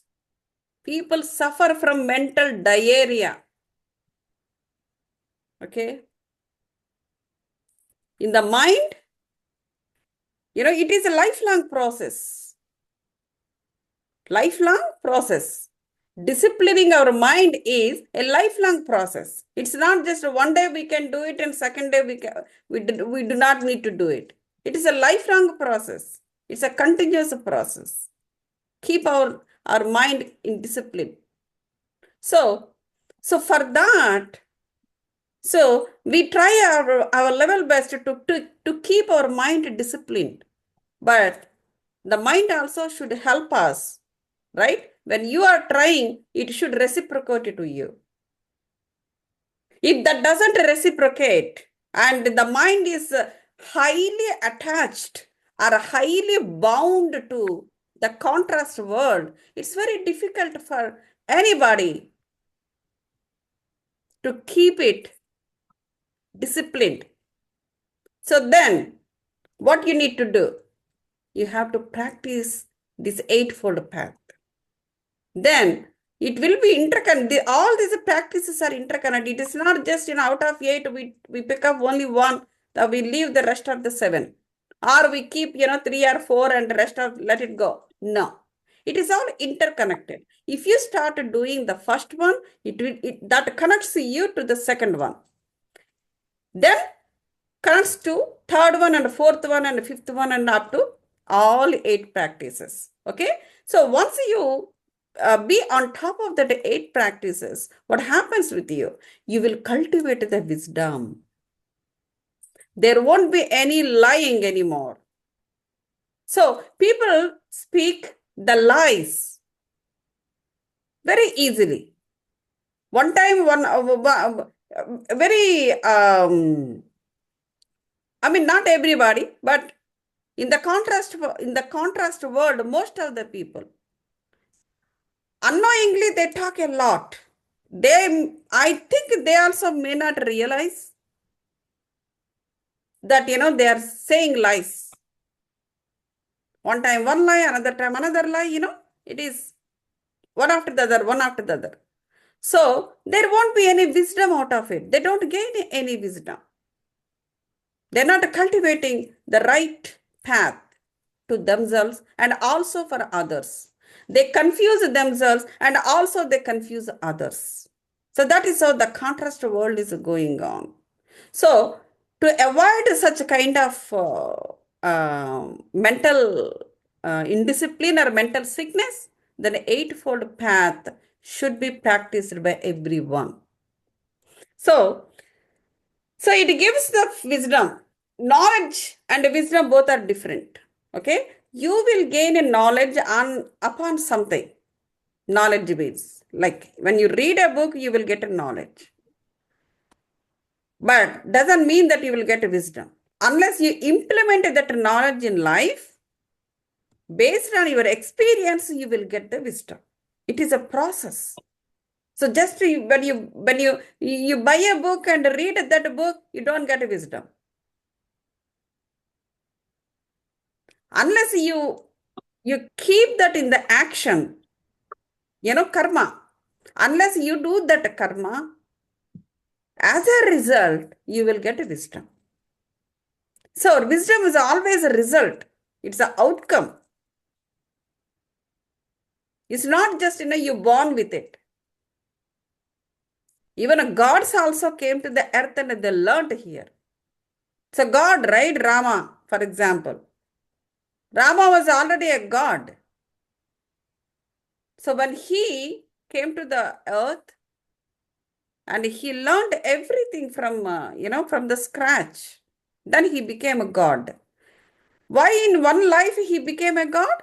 Because they always follow their intuition. They always did. They always followed in the intuitive world. That is why they did miracles. And they became God. Are we doing that? No. We all the time we are suffering in the contrast world because we are attaching to the people in the contrast world. When they are sharing their sufferings, we are accepting it as if it is a nectar, and we are drinking their sufferings. In a way, we are drinking their sins. They are suffering because they did sins. Because of their sinful life. But knowingly or unknowingly, we got to practice ourselves, or our society made us to do that, and we attach it to the contrast world, and we are drinking their sins, their karmas, like a nectar. That's why we are also suffering. That is how, the entire world is getting suffered.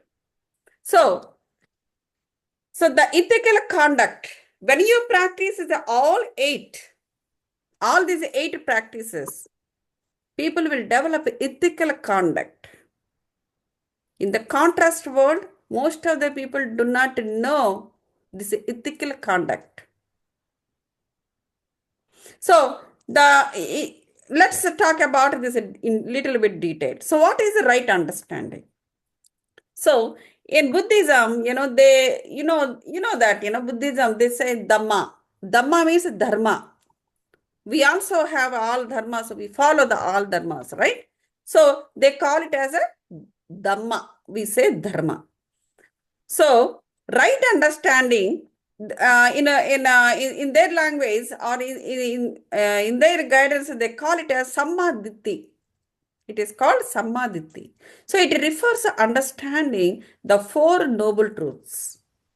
Right understanding. To achieve right understanding, one has to practice four noble truths, which are core teachings of Buddhism about suffering. So, if you want to stop suffering yourself, if you want to put an end to the suffering, you need the clarity. The right understanding is required. You don't find that right understanding from anybody in the contrast world. They themselves don't know what they're doing. They are chaos. So, and you need to know right understanding means, that means in the first one, to put an end to the suffering. For that, what you need to do? First, you need to know how that suffering is caused. You have to find out the cause. It is like a science experiment. See, science experiment is also, it is like this. First you develop a hypothesis, then you start addressing that hypothesis. You need to know the reason behind whatever's happening. It could be a discovery, could be an innovation, whatever. It is just like science. Science always the principle of science is you need to produce the evidence. Similarly, here also, it is like that. If you want to put an end for your suffering, you need to know the cause. How that suffering is getting cultivated. Then you will know who is the reason, why is the reason, what is the reason. People may say, oh, too much analysis, but that's required. Otherwise, how do you end that suffering? So, second thing is it's cessation. So, where you can stop suffering. Number one, what is that it is causing the suffering, and where you can stop that suffering. And the third one is, number one, suffering. Number two, the cause for the suffering. Number three, where you can stop that suffering. And the fourth one is the path between this and this. So what way? You have to put a path for the cessation of that ending. So these four noble truths included in right understanding. If somebody say, don't analyze, don't follow them. Find out the reason for the causing and stop it. Put a path to stop it. Then you will get out of that suffering. So this is lacking in contrast world. And there, in the contrast world, they always share the sufferings because they want to power play. But intuitive world, there is no power play, no ego games. There you will lose the ego. So that is why you're going in that route. So and the second thing is right thought. It is called Samma Sankappa. Okay. So this involves cultivating positive and wholesome thoughts. You know that positive thoughts. What is the meaning of a positive thought? The thought that gives you energy. That is called a positive thought. Once you get the positive thought, that helps you to do a positive karma, the positive action. So you gain the positive energy further. So what is the result of that positive karma? It is a positive only. So that is how the gurus always does. They always does only the positive karmas. So they know it. If they do it, the positive karma, that is the only way they will feed upon the positive energy. What is the negative energy or negative thought? What it gives? Negative energy. It drains your energy. Once the energy is drained, what happens is there are vampires. Whether you can see with the eyes, you cannot see with the eyes. The vampires, that means they drain your energy and they feed upon your negative energy. So both can be produced within ourselves. If you start producing the negative energy, there are some jivalu, they may be, not, the human beings also. There may be some other jivalu, still they don't get the body. You can't see with your eyes. They will be in the air. So they all feed upon the negative energy produced within you. So most of the these are all, we can say, forces. We can say destructive forces. You may see some destructive forces with your eyes because they take life. So they will be in front of you. The people you know, the people you thought they're your friends, the people, maybe the relatives or anybody. And other destructive forces, you can't see, they don't take birth yet, or they may not be, qualified. There are so much of life. There is so much of life in the universe which was not qualified to take a birth. And Sadhguru says all these things. And some life will be qualified to take a birth, but still they may not be eligible to live happily, because still they have their atma or their soul, their soul should get evolved. They may be eligible or they may be, qualified to take birth, but they don't live like, according to up to that mark, the same way. Okay, earning money, eating and buying the houses, that is not the thing. I'm talking about, that is something that beyond that. So that is right thought means samma sankappa. So it is cultivating positive and wholesome thoughts, such as thoughts of kindness.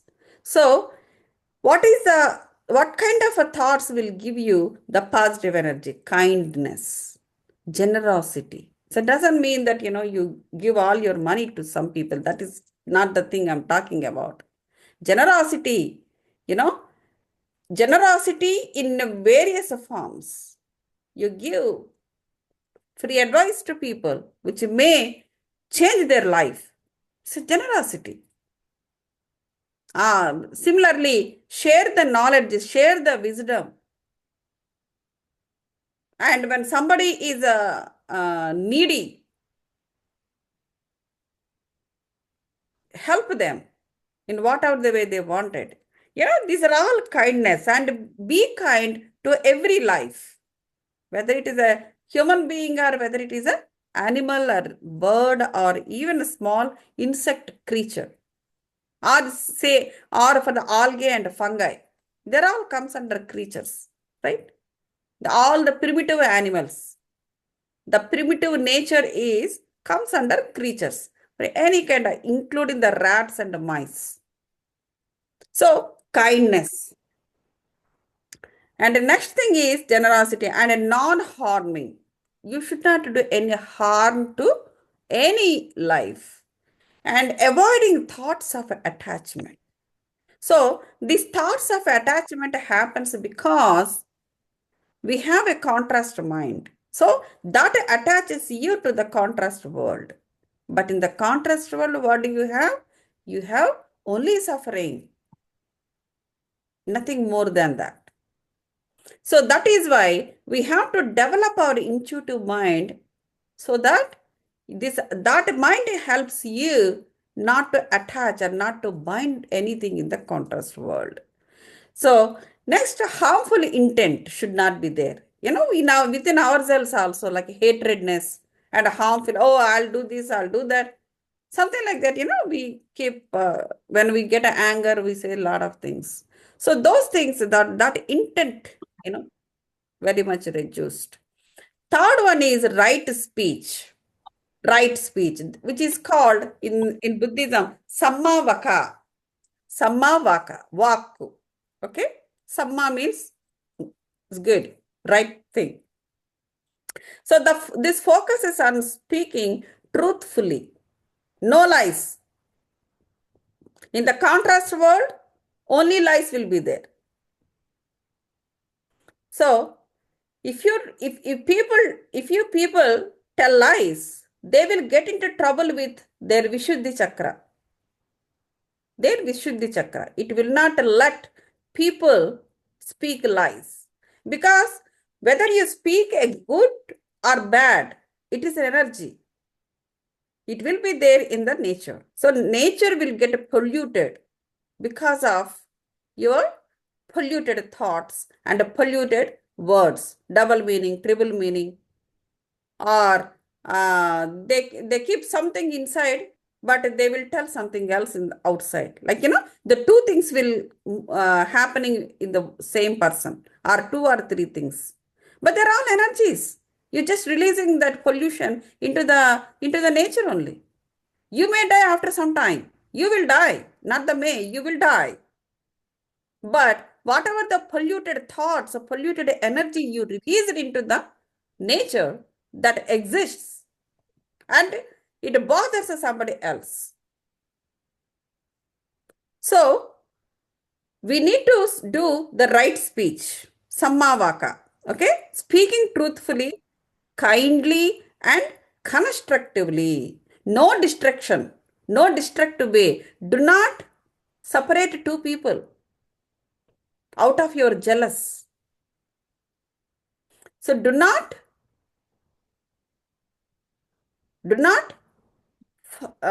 fall anything in somebody's life, or somebody's a daulat, somebody's a money, somebody's a career. Don't do all those things. So this is all happens is, it is all comes under destructive. So we can say this is a destructive thing in different ways. See, for example, in the nature, in a natural way, we have three kinds of forces. One is a creative force. Second thing is a maintenance force. Third one is a destructive force. Okay? So for these three, we say Brahma, Vishnu, Maheshwar. We put those names to those energies. So what Brahma does? He creates. Brahma and Saraswati. And second, maintenance. The taking care of, welfare. Vishnu and Lakshmi. And the third one is a destructive. If these two things you cannot do properly, then automatically you will get into, or you will enter into the destructive force. That means Layam, Maheshwar. We call Maheshwar. That is required. When already the things are got spoiled, it should not be there in the nature anymore, because it pollutes more and more. Then Shiva will get activated, a natural force, and it will be flushed away. This is this is there. It is not that somebody has to do somebody is doing harm or whatever. The nature has its own equipment.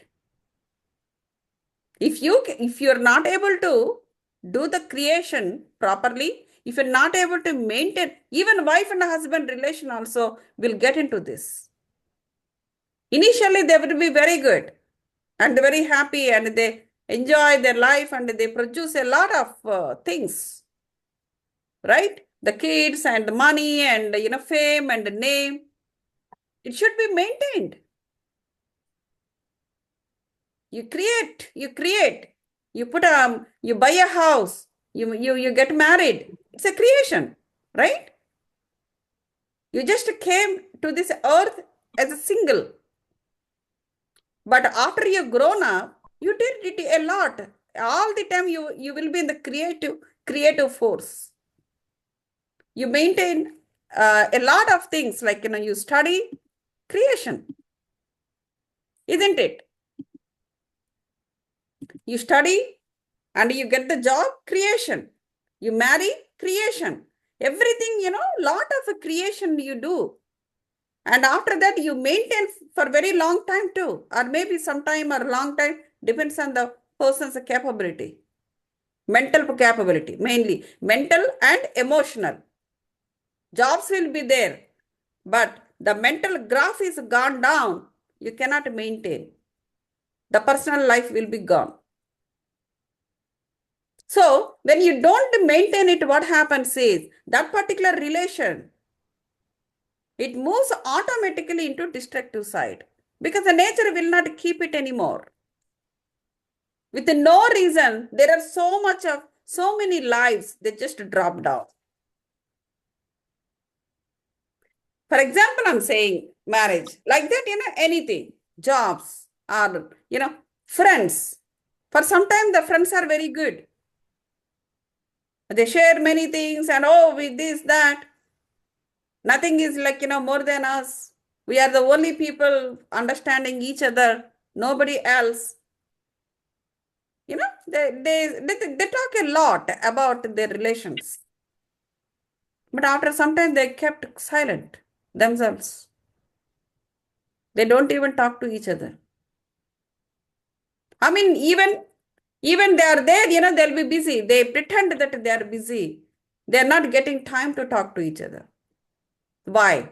Because that particularly, when they don't maintain properly, or every day they talk in the phone, every day they somehow they keep interacting themselves through the social medias or phone or anything. But doesn't mean that they are maintaining properly. When you're going so deep into that person, very deeply with that person, doesn't mean that you're maintaining well. That never know. The deep person may put you in a destructive force too. Maintenance in the sense, it is not just, deep involvement. Need to maintain properly. So then automatically it goes towards the destructive force. So even like this, in our life also, there are so many examples. These three forces will work on people's life. Okay. So that is why we need to have the right speech and yeah. So constructively, we should live constructively. Once if you don't live constructively, it goes into destructive way. So it includes refraining from, lying, gossiping. Yeah, I already told. Harsh words, idle. Yeah. See, these are all contrast world. The contrast world, the people's mind in the contrast world, it is built up this way. Like, lie. This is all from the Buddhist books. Lying. That means saying lies. They lie. Gossiping, harsh words. They share suffering. They will make sure that you cry or you die. And after that, they can't do anything after death. So they just keep quiet. Then they move to another person. And idle chatter. They don't do anything except, chatting. So these are all there in the contrast world. So this doesn't come under right speech. So they suffer. They will have their own result of it, but that is a different thing because this is all through words they're doing karma. So they may not literally killing anybody, but word is enough to hurt other soul. So they're doing their karma with the words. So words are energies. So, and also they're giving suffering to other people. Power play. Power play, ego. I can do anything. Why should I care about it? Don't care. Don't care. And fell into the destructive force and die. Who will stop? It is between you and the nature. It's not between you and somebody. You yourself are going into the destruction towards the path, the destructive path. Nobody can stop it. Nobody is capable enough. to go against the nature and to save you. So you will end up there only. So next, right action. Fourth one. That is called Samma Kammanta. So this involves engaging in actions that are ethical and wholesome. Right action, right karma. You need to do right karma. It should be ethics. When you don't have ethics, you whatever you do, you don't get success. If you read a sociology subject, ethics in the sense, many kinds of ethics, work ethics, social ethics, of course, personal ethics. There are so many things, whatever you do, whatever karma you do, there is an ethics for it. If you want to develop a protocol, there is an ethics. You have to take care of your whatever you're doing. Whatever you're doing, maybe you're generating some electricity, or you're generating something. It should not harm to the society. Ethics.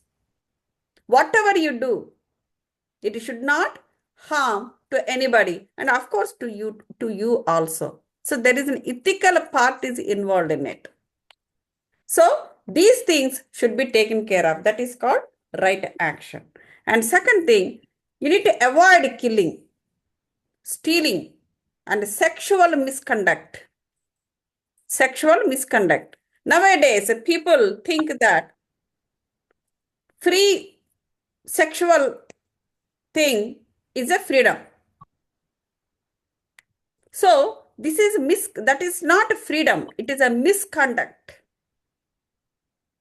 So that is what the Buddha teachings say. And stealing, you should not grab or steal another person's property, anything. Now, fifth one is right livelihood. It is called Samma Ajiva. So this refers to earning a living in a way that does not harm others. How to live. So, yeah, I want to live the way I wanted. No. I want to do whatever I can do. No. You are disturbing the society, the people around you. That is not the right livelihood. So, it refers earning a living in a way that doesn't harm others. Not only the behavior, even the earning. Dharma baddhamu. You have to live according to dharma. So, earn, not the live, earn. So, you have to earn that way. So, such a way that it will not harm others. For example, like, there are some of the professions. I don't want to talk about those professions. It harm the life. There are so much going on in India. I don't want to talk about those things. But, that is according to the spiritual theory that should not be there. So, such avoiding professions that involve harming, killing, all these things. Next, sixth one is right effort. It is called Samma Vayama.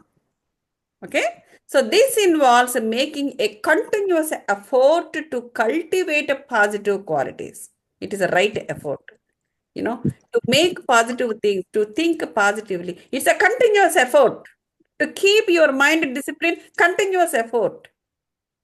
To keep your mental discipline, it's a continuous effort. Otherwise, mental diarrhea will come. So, these are all comes under right effort. So, this involves the continuous effort of cultivating the positive qualities and avoid the negative ones. Okay, you can't do both. People will have both. Okay, if this is required, we can do that. If that is required, we can do that. So finally, where you go nowhere. So that is why if you want to develop, when you avoid negative qualities, obviously you will be left with the positive qualities. Okay. Now, it includes abandoning negative states of mind. Okay. So, it is not only just a quality. To develop a positive quality, you have to release the negative state of mind. So like, preventing them from, so then you will start rising and develop the positive ones. Next, seventh one is right mindfulness. This is called Samma Sati. That is what, it's coming, right? We are doing Anapana Sati. The right mindfulness. So this is the practice of being fully aware of one's thoughts. When you are sitting in Anapanasati, you have awareness, right? You will aware of your mind, what is there inside, isn't it? So mindfulness, that is why it is called mindful meditation. And your feelings, you will know your feelings. You will know the meaning of your feeling. If you are in the contrast world, people will keep on feel for something or other. They don't know meaning. They don't know their meaning. Finally, it goes to their power play. Under the power play. So actions in the present moment. So your actions always will be in the present moment. It involves observing the body, feelings, mind, mental states without judgment. See? So people don't like if they are getting judged by others. So forget about somebody judging you. First, what about you yourself? Okay. So this right mindfulness, it involves everything. When you are in the present moment, you will understand your body.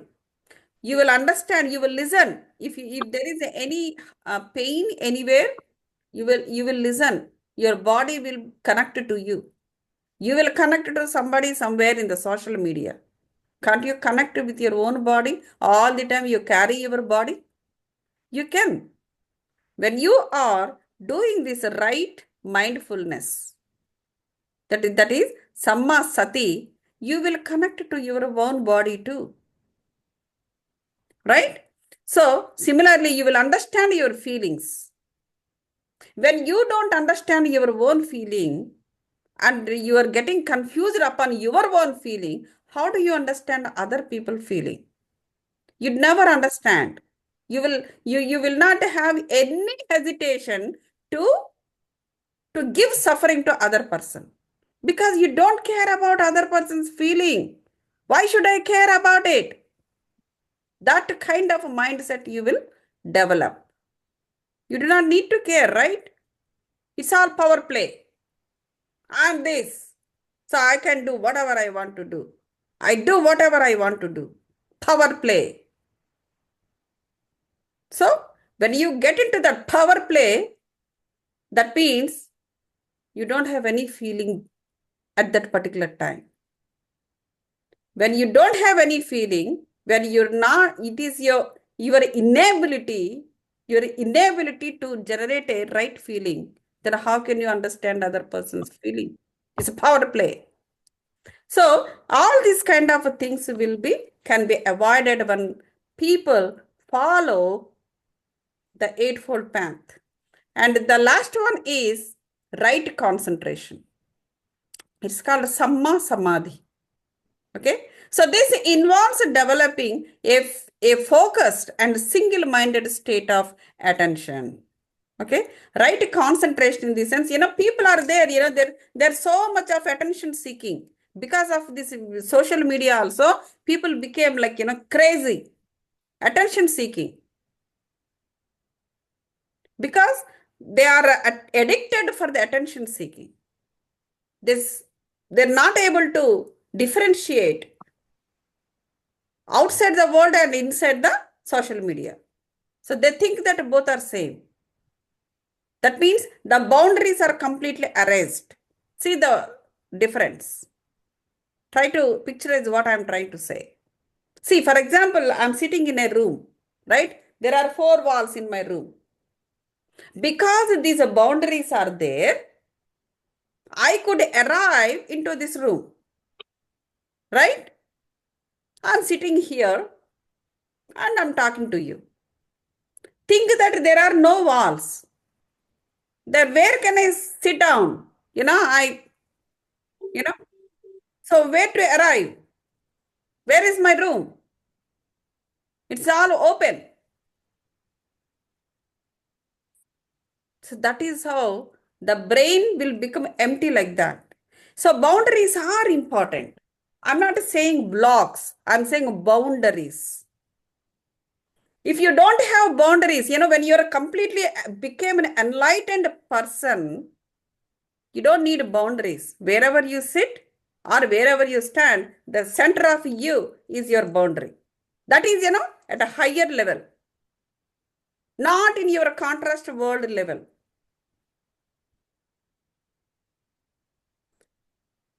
So the right concentration means attention. It involves developing focus and single-minded state of attention. So should be a single-minded state of attention. In the contrast world, the mind keeps on moving here and there, here and there, here and there, round, round, round, round, round, round, round, round. Here they are saying that single mind of attention. So which can lead to deeper states of meditative absorption and insight. So you want to know your insights of you should be single-minded attention. So straight focus, right focus, and straight concentration. So when a person, there are different kinds of, as I said, there are so many organisms we can say. They may be qualified to take birth, but they are not still eligible to live the way I am describing here. That means their soul is not evolved to that level. But they pick up the fancy words from the intuitive world and they talk about spirituality, whatever the books say, all sorts of the fancy words from here to there. So, but that doesn't help them unless they find the inner transformation within themselves.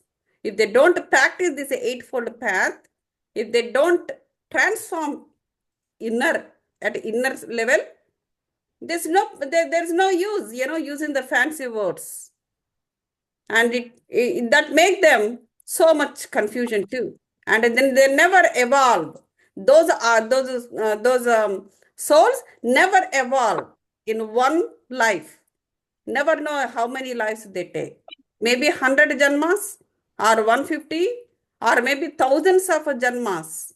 If even every birth that soul is like that, it behaves the same way. N number of lives it takes. So that is why in every life we take, we always try to see some portion of life. We have to be spiritual. Little by little, step by step, we have to keep achieving that spiritual knowledge and we have to live spiritually. So in this Janma, we are doing something now, So probably the previous life also, we might have done something little bit. That little bit and this little bit became this much. When you move into the next life, some more we will do it and it will become this much, then this much and this much. So that way, the Atma, the soul will start, getting evolved. And the level of a soul, the soul level will get enhanced. So this is how we need to work on ourselves. And as Mahesh ji said, the guest speaker, he is very nicely, he differentiated and he has given right definitions and right explanations for contrast word and the intuitive world. And now this eightfold path is very important for everybody to end the suffering. So when you practice all these 8 practices, the suffering will end it. So this is what the Buddha's teachings say, and we are very happy. And this Pournami is included our Buddha Pournami also. Actually, it is different in the world, the entire world, different countries, different states that are doing it different uh, dates actually. Based on I don't know what the reason.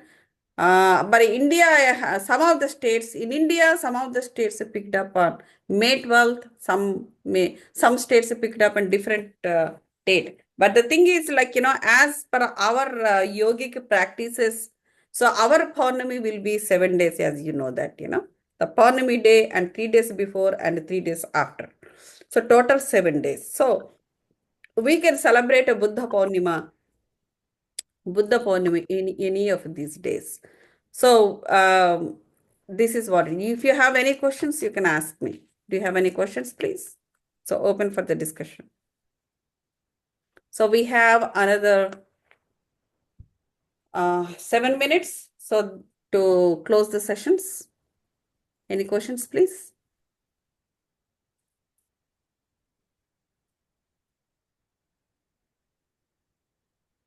You can ask me in Telugu also. Anybody can ask. It's almost done.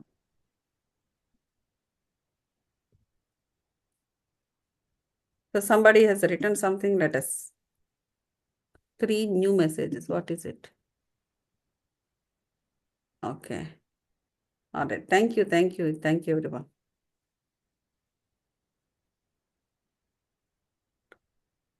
So, all right. So we have 7 minutes. So then I'll put the music and just do the meditation for 7 minutes. Then you can slowly you can uh, leave the meeting. Okay. So let's start meditation, masters.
2 minutes, masters.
Masters,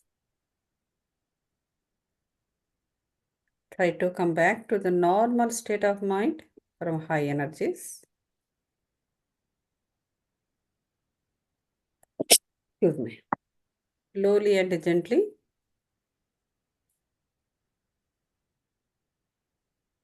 Let's thank to Pournami energies, moon energies, and the cosmic divine energies, light energies, healing energies, and life energies. Let's thank to all divine Guru powers, the powers of angels and powers of the divine souls. Let's thank to the 5 elements and the nature. Let's thank to our parents and the society, which is giving experiences followed by the knowledge and wisdom out of it. Let's thank to our own souls, which is helping us to gain the intuitive powers and the meditative powers and spiritual knowledge and spiritual enhancement. Take your palms, keep it on your eyes, masters. 5, 4, 3, 2, 1, 0. Now slowly open your eyes and look at your palms with a smile. Thank you very much, masters. And successfully we could do this Pournami meditation and also Buddha Pournima celebration. this month successfully. Thank you so much. And we had a great guest also today, Prakriti Mahesh. And thank you very much for your wonderful meditation with you guys. Yeah, the next month we will have the similar session again during the Pournami time. And let me make the arrangements and look for the another guest speaker so that we will gain more knowledge about many other things, and you will know how other masters are doing and what other masters doing in the spiritual world. So this is a great opportunity for everybody to understand ourselves and also others as well. Thank you so much, and thank you. Thank you, Master. Thank you. Thank you. very much for offering this every month and giving us this platform to participate and gain energies and wisdom. Thank you very much. Thank you very much. Thank you. Sunita ma'am, Hemalata garu, Ramakrishna garu. Thank you, Ramakrishna garu. Yes, thank you so much. And Sukumar was there. Yeah. Thank you, everybody. And see you again the next month. All right. Thank you, madam. Thank Gautam Thank you, garu. madam. Thank you, madam. Thank you. you. Thank you, everybody. Thank you. And keep everything in the mind, and please follow these practices as much as possible, and don't bind to the contrast world much. We know that, we have to interact with these worlds. That's what I asked the question to him. But, we should be able to shift quickly from there to here.